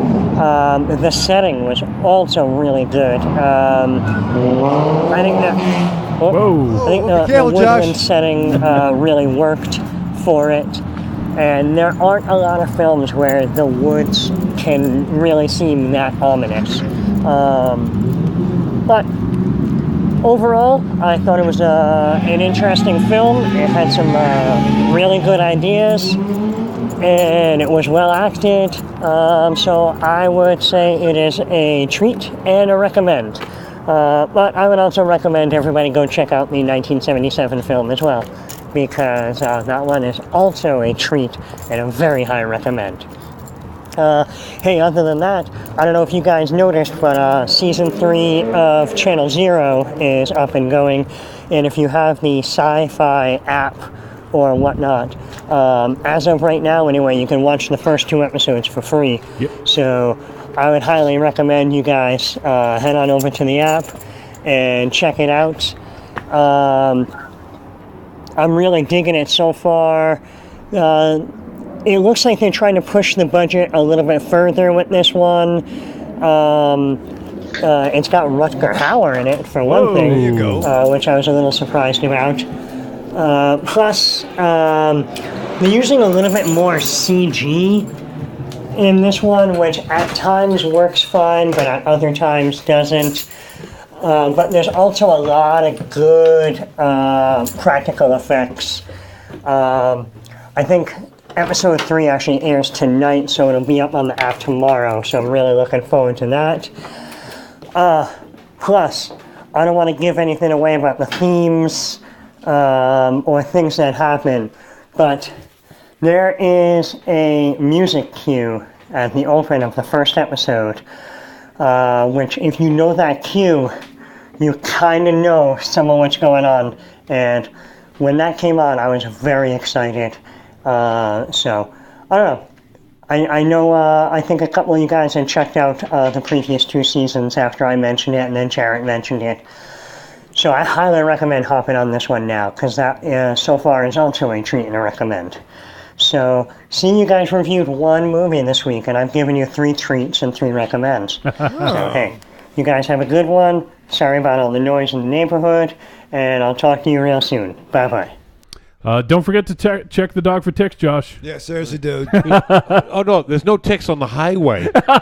Jesus Christ, where does he live? Oh, fucking on Fury Road. I think he's in Providence. Well, I don't know. Don't walk him on 95. Jesus Christ. Yeah, dog park, bro. Thanks, Josh. And yeah, I'm super looking forward to Channel Zero. In the past, I've kind of binge watched the first 2 seasons, so I'm gonna wait until a couple get built up, and then T-Dog and I will probably watch them. But yeah, I'm looking forward to checking out Butcher's Block, which is the 3rd season of Channel Zero. I personally like the 2nd season better than the first. I really enjoyed the first, but I thought the 2nd season was really well done. I know some people were kind of on the fence about it, but I really loved it.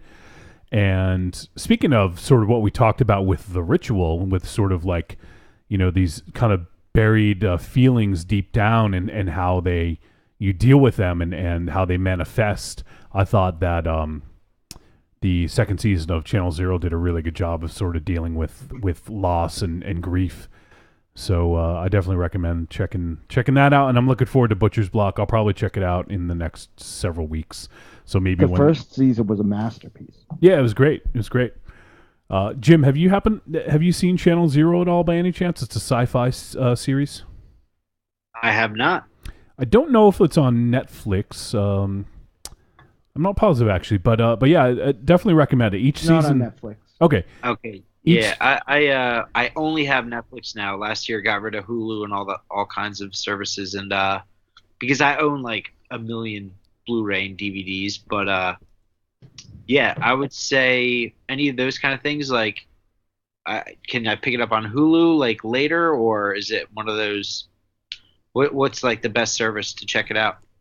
I'm not sure. Not YouTube. I watched it on Sci-Fi on Demand. Yeah, as Josh said, I think he said the first 2 episodes are available for free on the Sci-Fi app. So you can probably just go to the app, or maybe even go to the Sci-Fi website. And Jakey said they're on YouTube. Oh, okay, really? Yeah. Honestly, if it's cool enough, I'll pick up like a box set or something. Yeah. I like all the extras and. Yeah, no. I Yeah, agree. it's worth having. It's cool because it's sort of at least the first 2. I don't know if the 3rd season is sort of following that, but they're sort of loosely based on, they're like kind of like creepypastas, I guess, if you're familiar with that, where they're these sort of like urban kind of legendy sort of tales about about different, I don't know, like Candle Cove was the first one, and it's really awesome. It's just such a different, cool series, and I think it's kind of what I wanted out of American Horror Story for me. I agree. Anyways. You took the words right out of my mouth. Yeah. So definitely recommend, and they're breezy watches, so like 6 episodes per season. So you can, Candle Cove, Jim, if I may give, and I wonder if Wolfie agrees with me here, is like if Clive Barker tried to write a Stephen King story. It has like a lot of like Stephen King-y like tropes, but the desolateness and this despondentness is very Barker. That's cool. Yeah, man, I'll definitely have to check it out. You guys always direct me to some pretty rad flicks. Can I give a quick sci-fi recommendation? Yeah, do it up. If you're not watching it and you can get a hold of it somehow, and this is for everybody in the thing too. Like I can't believe that I know people that haven't yet, but you guys need to watch Happy. I knew it was going to be It is the best show in 10 years, in my opinion. I like it more than Stranger Things. I like it more than Ash and Evil Dead. I like it more than just about anything that I've watched. Imagine like Sin City, like the tone of Sin City with all that type of violence and like sex and everything else in it. With Patton Oswalt playing a cartoon unicorn flying around. Nice. It's about a washed up policeman who's become a hitman that in the same night accidentally kills a nephew of the main mob boss who's bringing a secret code for him directly from Italy. Yes. And he goes on the run from the mob then. At the same time, he finds out that his daughter that he didn't know he had got kidnapped to be sold into white slavery. But the reason he finds this out is that his daughter's imaginary friend, Happy, who's a little blue unicorn Pegasus, finds him and tells him. And him and this unicorn go on a killing spree across across Chicago to get his daughter back. It's pretty amazing. Sold. Imagine if Chris Sold, yeah. Maloney. Imagine if Chris Maloney played Marv from Sin City. Well, don't tell me too much. Spoiler alert.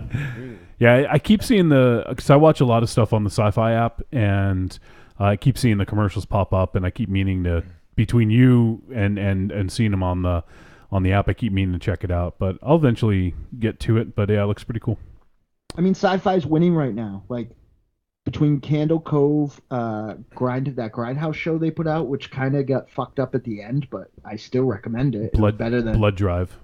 Yeah, it was better than Walking Dead or any of that garbage. Like, it's better than Van Helsing. Happy is, and I didn't finish Preacher, and I want to go back and watch it. But Happy is, I think, what the Preacher TV show kind of was trying to be, and also succeeded where, say, Hap and Leonard succeeded in like a real kind of kinship, except these are not a African American homosexual. It's a purple unicorn. So. Yes. Well, plus, I mean, I don't know really if I really care, but they're trying to put a big push on that Krypton show. So it seems like Sci-Fi is they got a lot of good stuff going on right now. Trying to be more than Sharknado. Yeah. And by the way, Jim, I assure you, I didn't even scratch the surface. There is the main showrunner for the show is the creator of the comic, Grant Morrison, and this is Grant Morrison and all the stuff they wouldn't let him do in a whole lifetime of comics. This isn't the Grant Morrison that wrote quirky Batman stories. This is the Grant Morrison who claimed he wrote a story in his comic The Invisibles because John Lennon told him to write a story about the head of John the Baptist singing Right Round. This is that Grant Morrison. Yeah. He who's stuck in a wizard battle with Alan Moore. What was the quote? This is that weird Grant Morrison who thinks he's a spy. I fucking love Grant Morrison. And What did John Lennon tell him to do? John Lennon told him to write a story about the head of John the Baptist singing Right Round from Dead or Alive. Outstanding. So I bought this like how to write comics book, thinking like I was gonna fucking learn it. First chapter, Smith, I don't know what to do. Second chapter, Kurt Busiek basically saying some like old antiquated crap that like made it like he was like being a real gatekeeper. Yeah. Third chapter, Grant Morrison literally not doing anything except talking about how he creates comics by casting spells, taking drugs, and the ghost of Jim Morrison. Not Jim Morrison. John Lennon. What's his name from the Beatles? John Lennon, right? Lennon, Yeah. Coming in telling him fucking shit.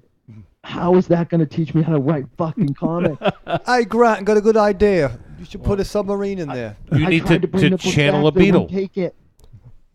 I tried to bring the fucking book back. They wouldn't take it. How is that going to teach me how to write comics? I spent $17 for fucking Grant Morrison to tell me about John the Baptist's head. You got to call Ringo Dynamo. Oh, I'm so fucking pissed. If I ever see between that and the fucking Magic Bullet story from the fucking whatever the fuck story, Batman, I'm gonna punch him right in the fucking gut. Yeah.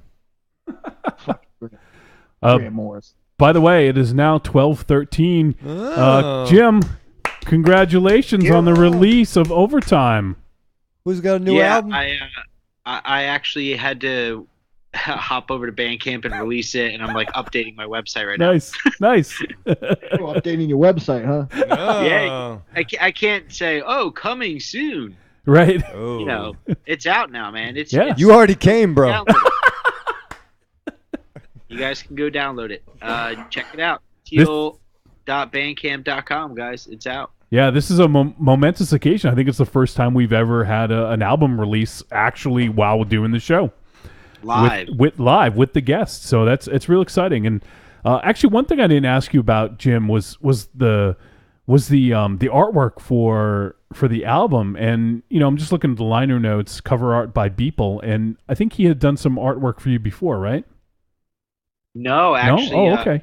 I've been following him for years. Yeah. He does one a day, which essentially, there's challenges you do one a day for a year. Yeah.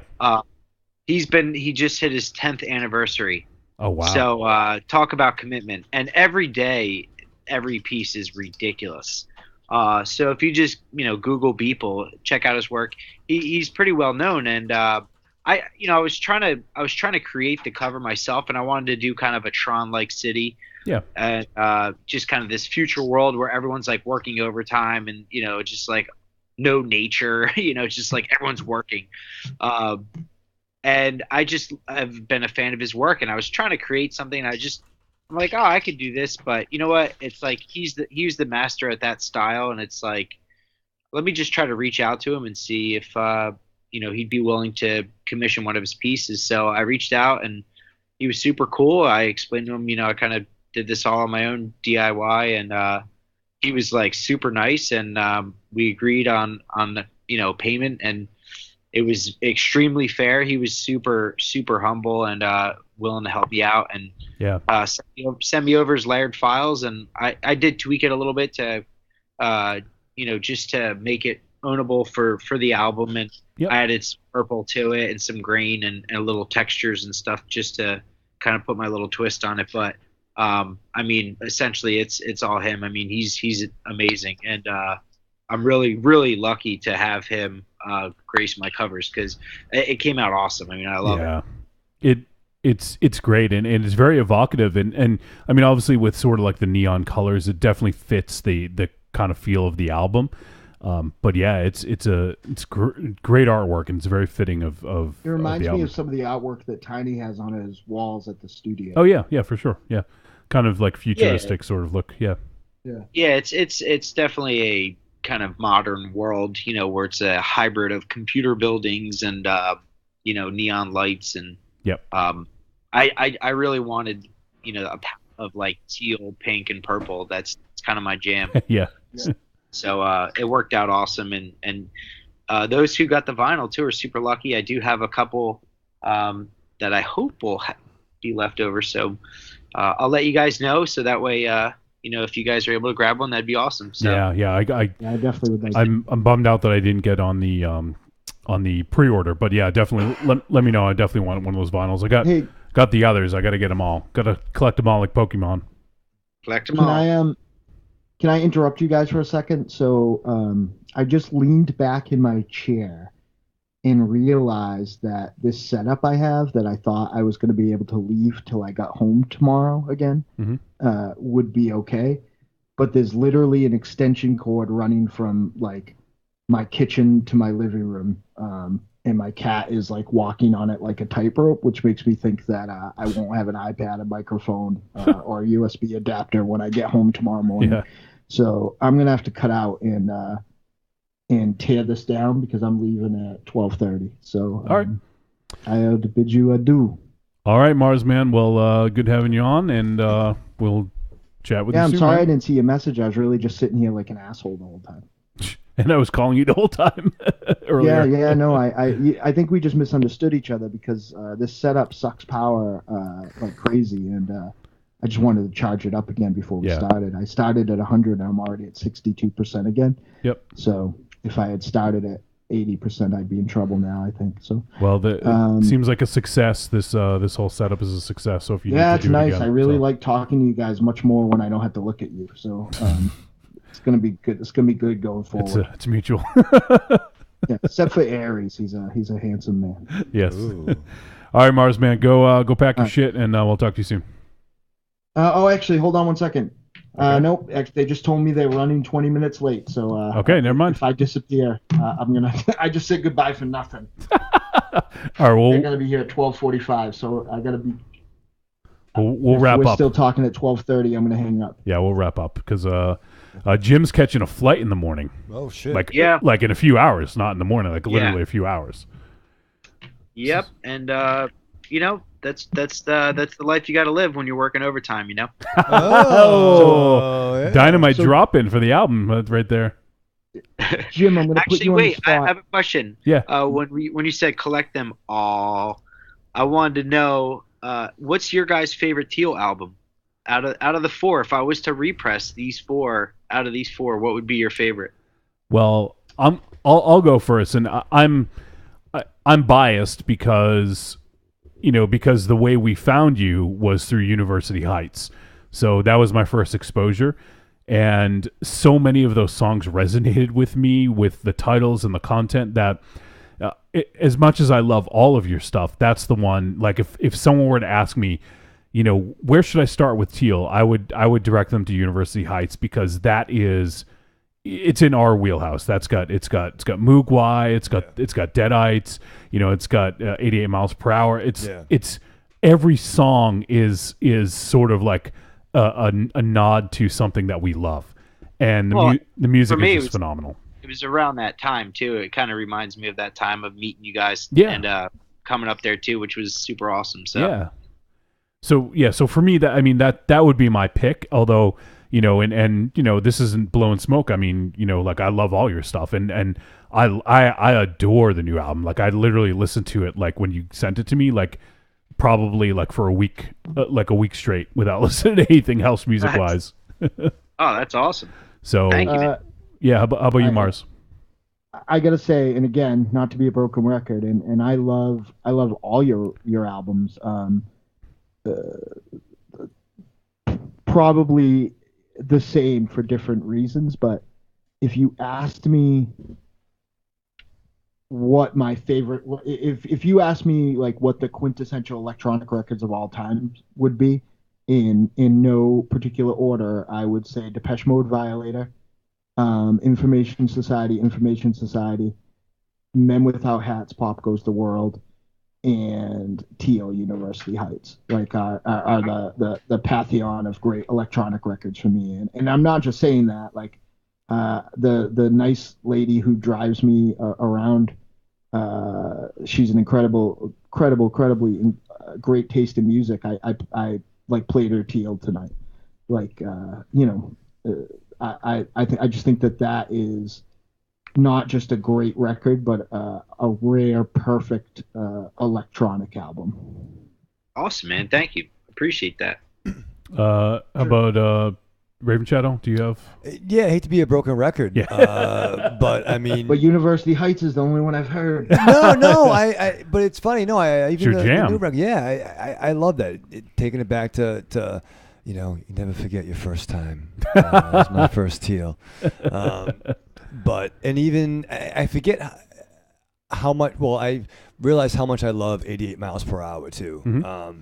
I just fucking dig the hell out of that track. But I have a CD of a whole bunch of tracks on it, so they all, I don't really necessarily know a lot of them by which album. Right. It's just all it's on my, there. my Super Teal mega mix, like a motherfucker. Yeah. Oh, see that was the other thing is like, do I do a best of one vinyl, like maybe 3 tracks from each album or something? Like that would be kind of cool too. Yeah, that's an interesting one because that would be something that, especially if it's exclusive to vinyl, you wouldn't be able to get that anywhere else. Yeah.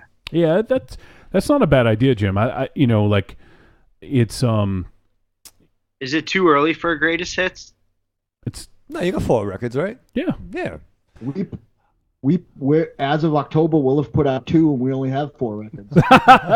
Oh, I gotta say, Jim, I was at my part-time job today. Under the time clock, we have a stereo for music. People have their iPods and CDs and stuff, but what was right under the time clock was a burned Teal CD that wasn't mine. So really, that's awesome. Yeah, That's cool, man. it was You very. should have stole it. I know who it's a friend of mine. I didn't want to steal a CD, but she was all right.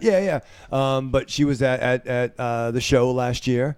Okay, I know you and at mean. Rock and Shock, the amazing Serrano, who was at our booth, and definitely the ladies like Teeel. Yeah, that's awesome. And that's like the coolest story ever. Yeah, man. Yeah, that's great. And Jim, I also saw someone posted on your Facebook page. I guess the ESPN used your music again recently. Yeah, they've a couple times they've been using it for a few years now. I did a comp, and it was a instrumental version of Crystal Lake. Yeah. They've been using for quite a few different spots. So funny. Yeah, it's crazy. It's weird. I've done a lot of sports music, and I haven't watched sports since like '97. So. Hey, can I put you on the spot here, Jim? Yeah.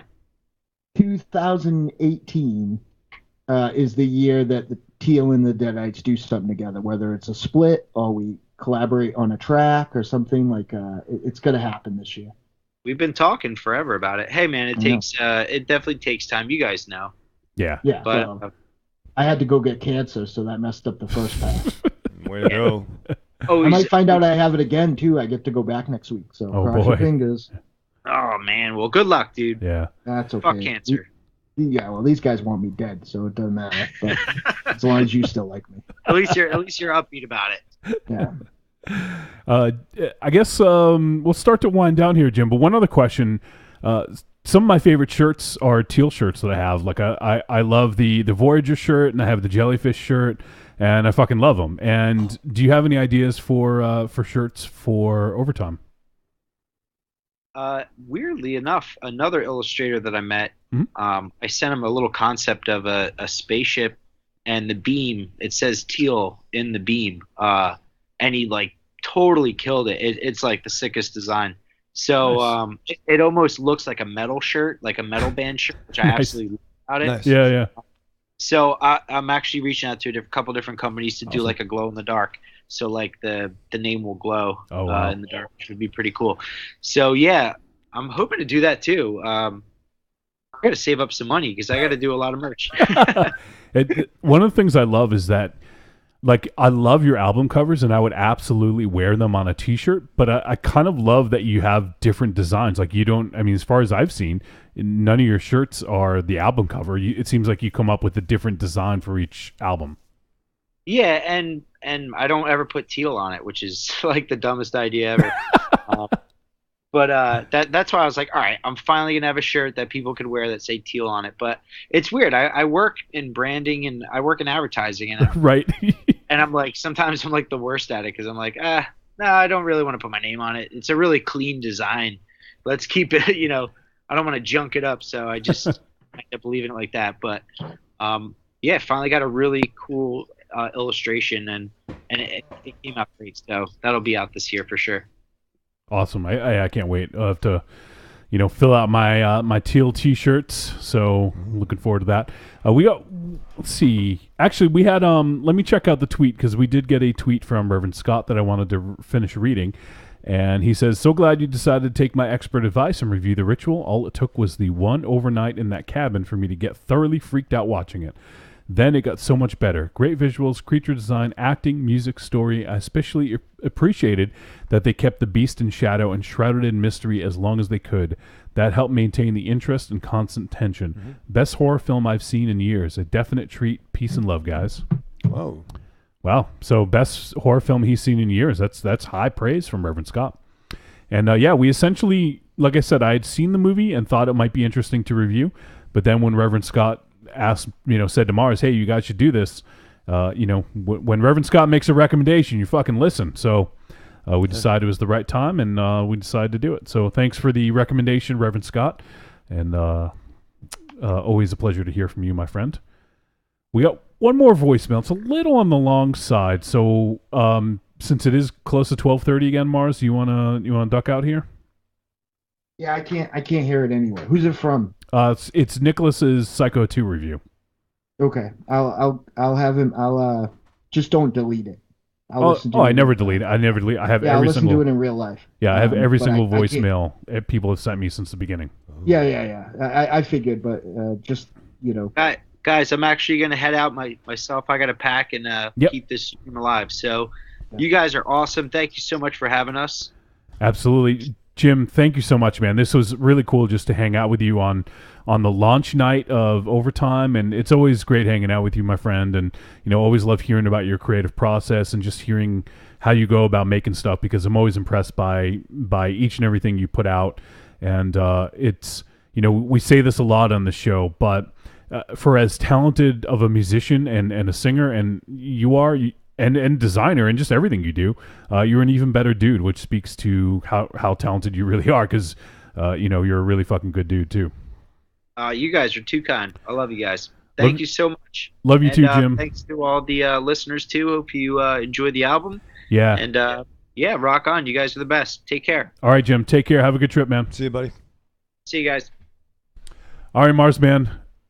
See you, everybody. I will save this voicemail for you, and then yeah, I'd like to hear it. Yeah, I just can't hear him. Yeah, I know. Yep. All right, buddy. I'll talk to you guys soon. Bye. All right, take care. All right, so we'll just wind down here and play this, and then we'll get out of here. So let's hear from Nick. Hey, Tree Radio, this is Nick here. I got another Psycho review. This is Psycho 2. So Psycho 2, I thought about it going in, like, what do you do after Psycho? So I kind of had that in mind. I was like, Tom Holland writing, I was interested in that. I thought that would stick out more, but it didn't.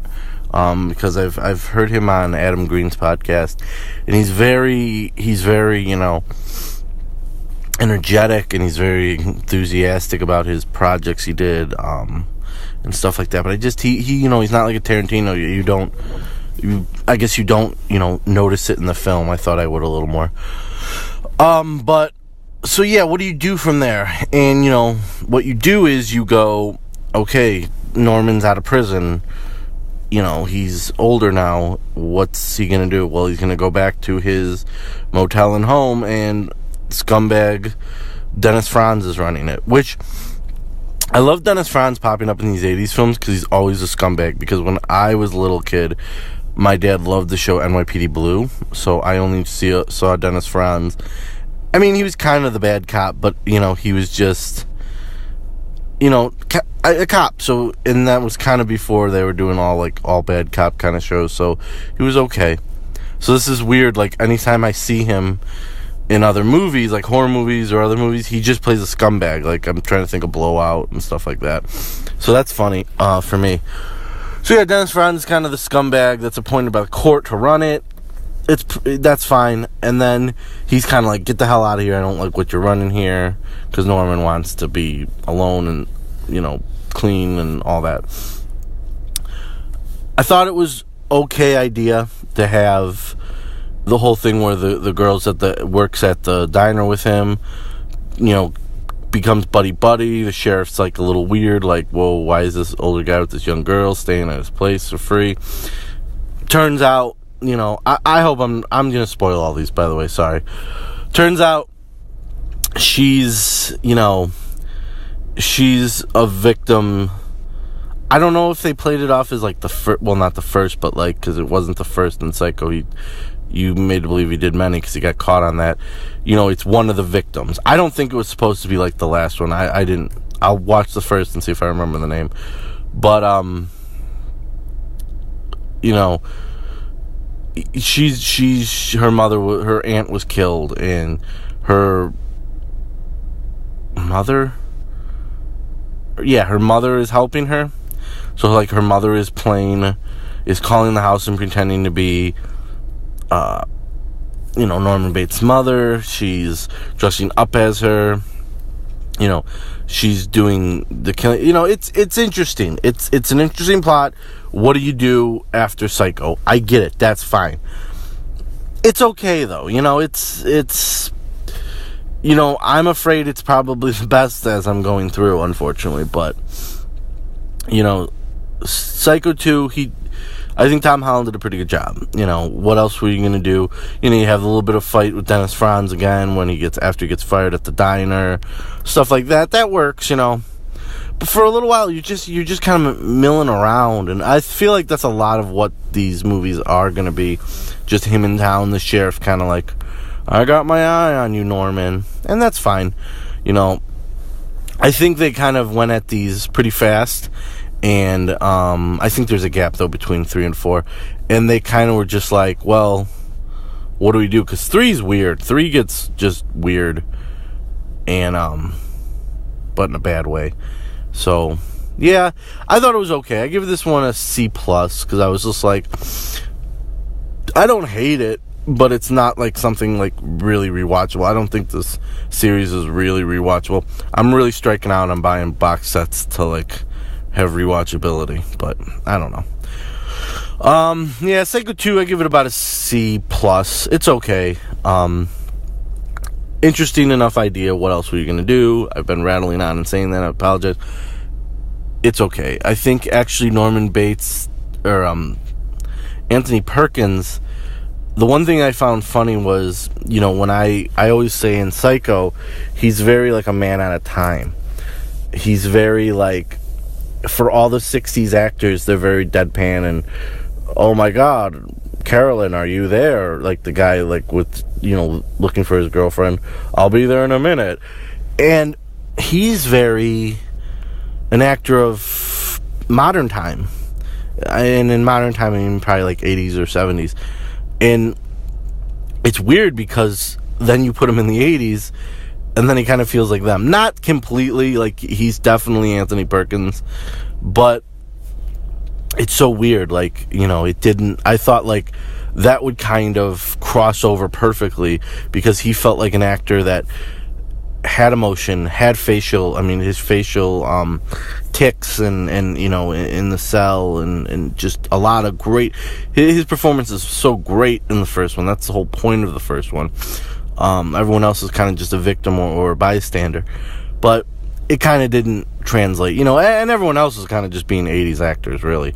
But, yeah, I thought that kind of sucked for me, but, you know, I'll see how it goes. But, thank you guys. This is Psycho 2, C+ for me. I'll let you know as I go on. Thanks, bye. All right, Nick, thanks for your thoughts, man. Always good hearing your thoughts on film. And Cecil says C+. It has Tony fucking Perkins in it. Anthony Perkins is fucking great. So, oh shit, first time Mike asked a question for Jim in the chat room, and I totally no-sold you. I'm sorry, buddy. He says, hey Jim, do you make your own videos? They're awesome with striking visuals. And I think Jim has made some of them, and I think some are fan videos that fans have just made. So there's actually a great Teeel business on one of the old CryptoCasts too. Oh yeah, 46, 47. I does think. Mugwai that one? Yes. Yeah. Yeah, it's pretty cool. Because it has a guitar player too on it. Yeah, It was, Steven's there. Steven yeah, was yeah. there, yeah.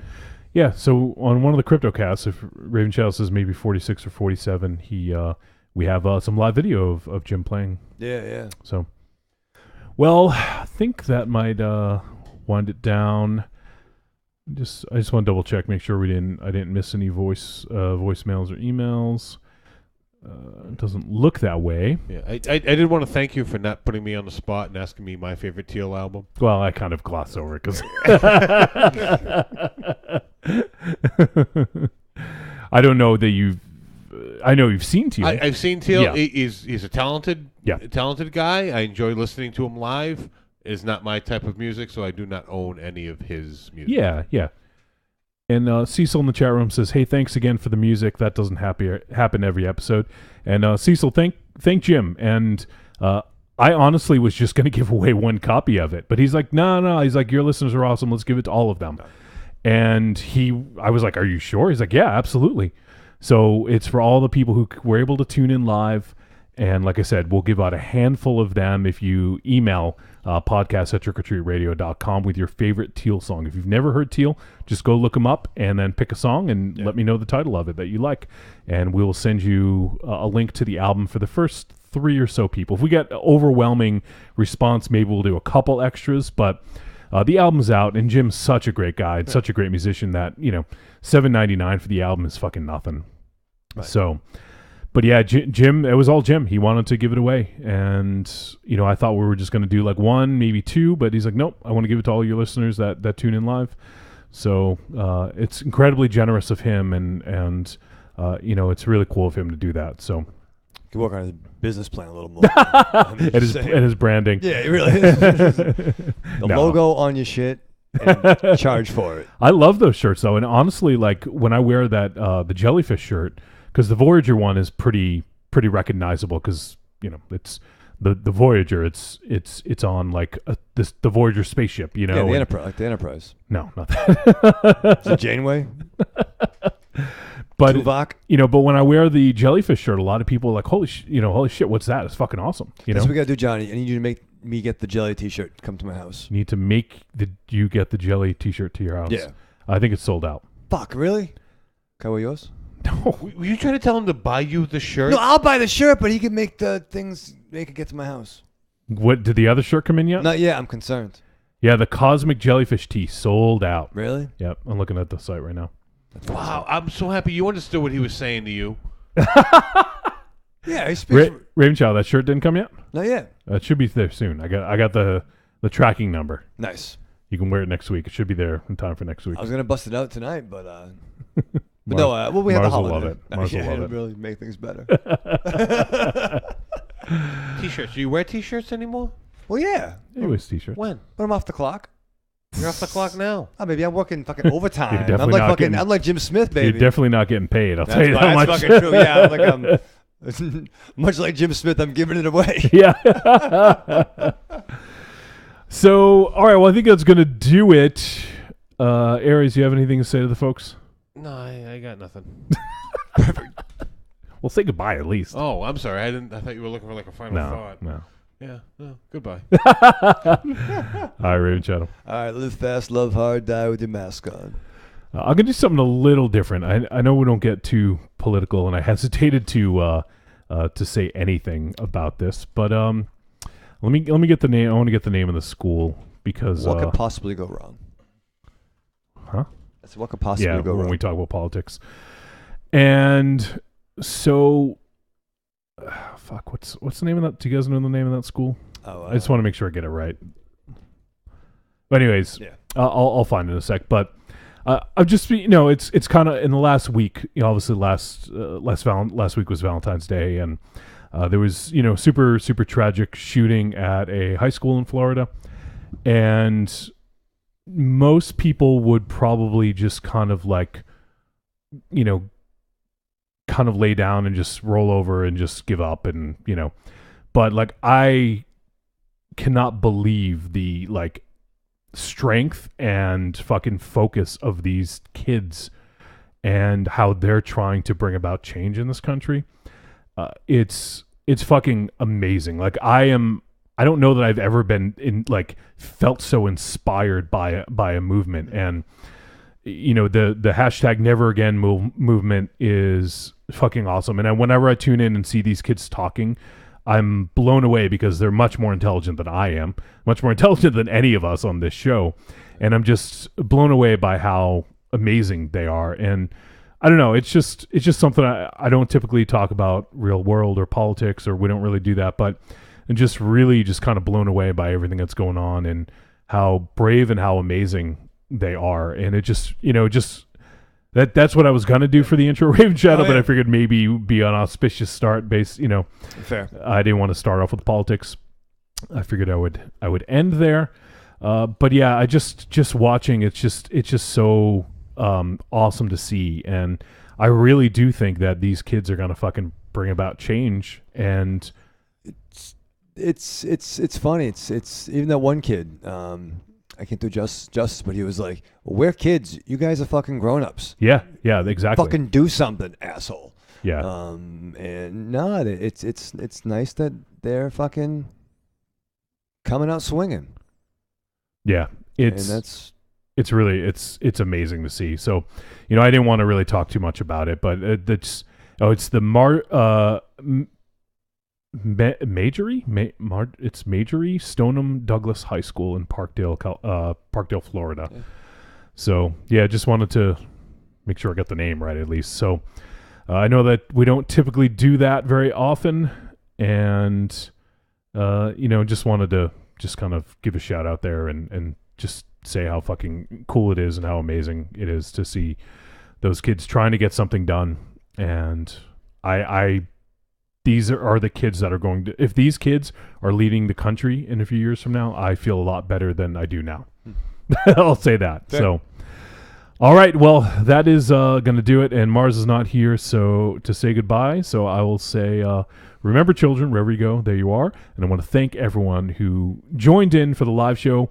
You guys were able to get the Teeel record before it came out. And I appreciate you guys tuning in and being involved in that. It's really awesome. And for everyone who sent in voicemail, including Dakota, fucking awesome to hear from you, buddy. Hopefully we'll hear from you again sometime. And everyone who participated in the chat, thanks to Jim Smith. That dude is the best. And hopefully MZ's feeling a little bit better next week and we can see him in studio. And that's going to do it. So next week we'll have Steven Scarlatta joining us and we'll be talking about The Housemaid. So we'll see you then.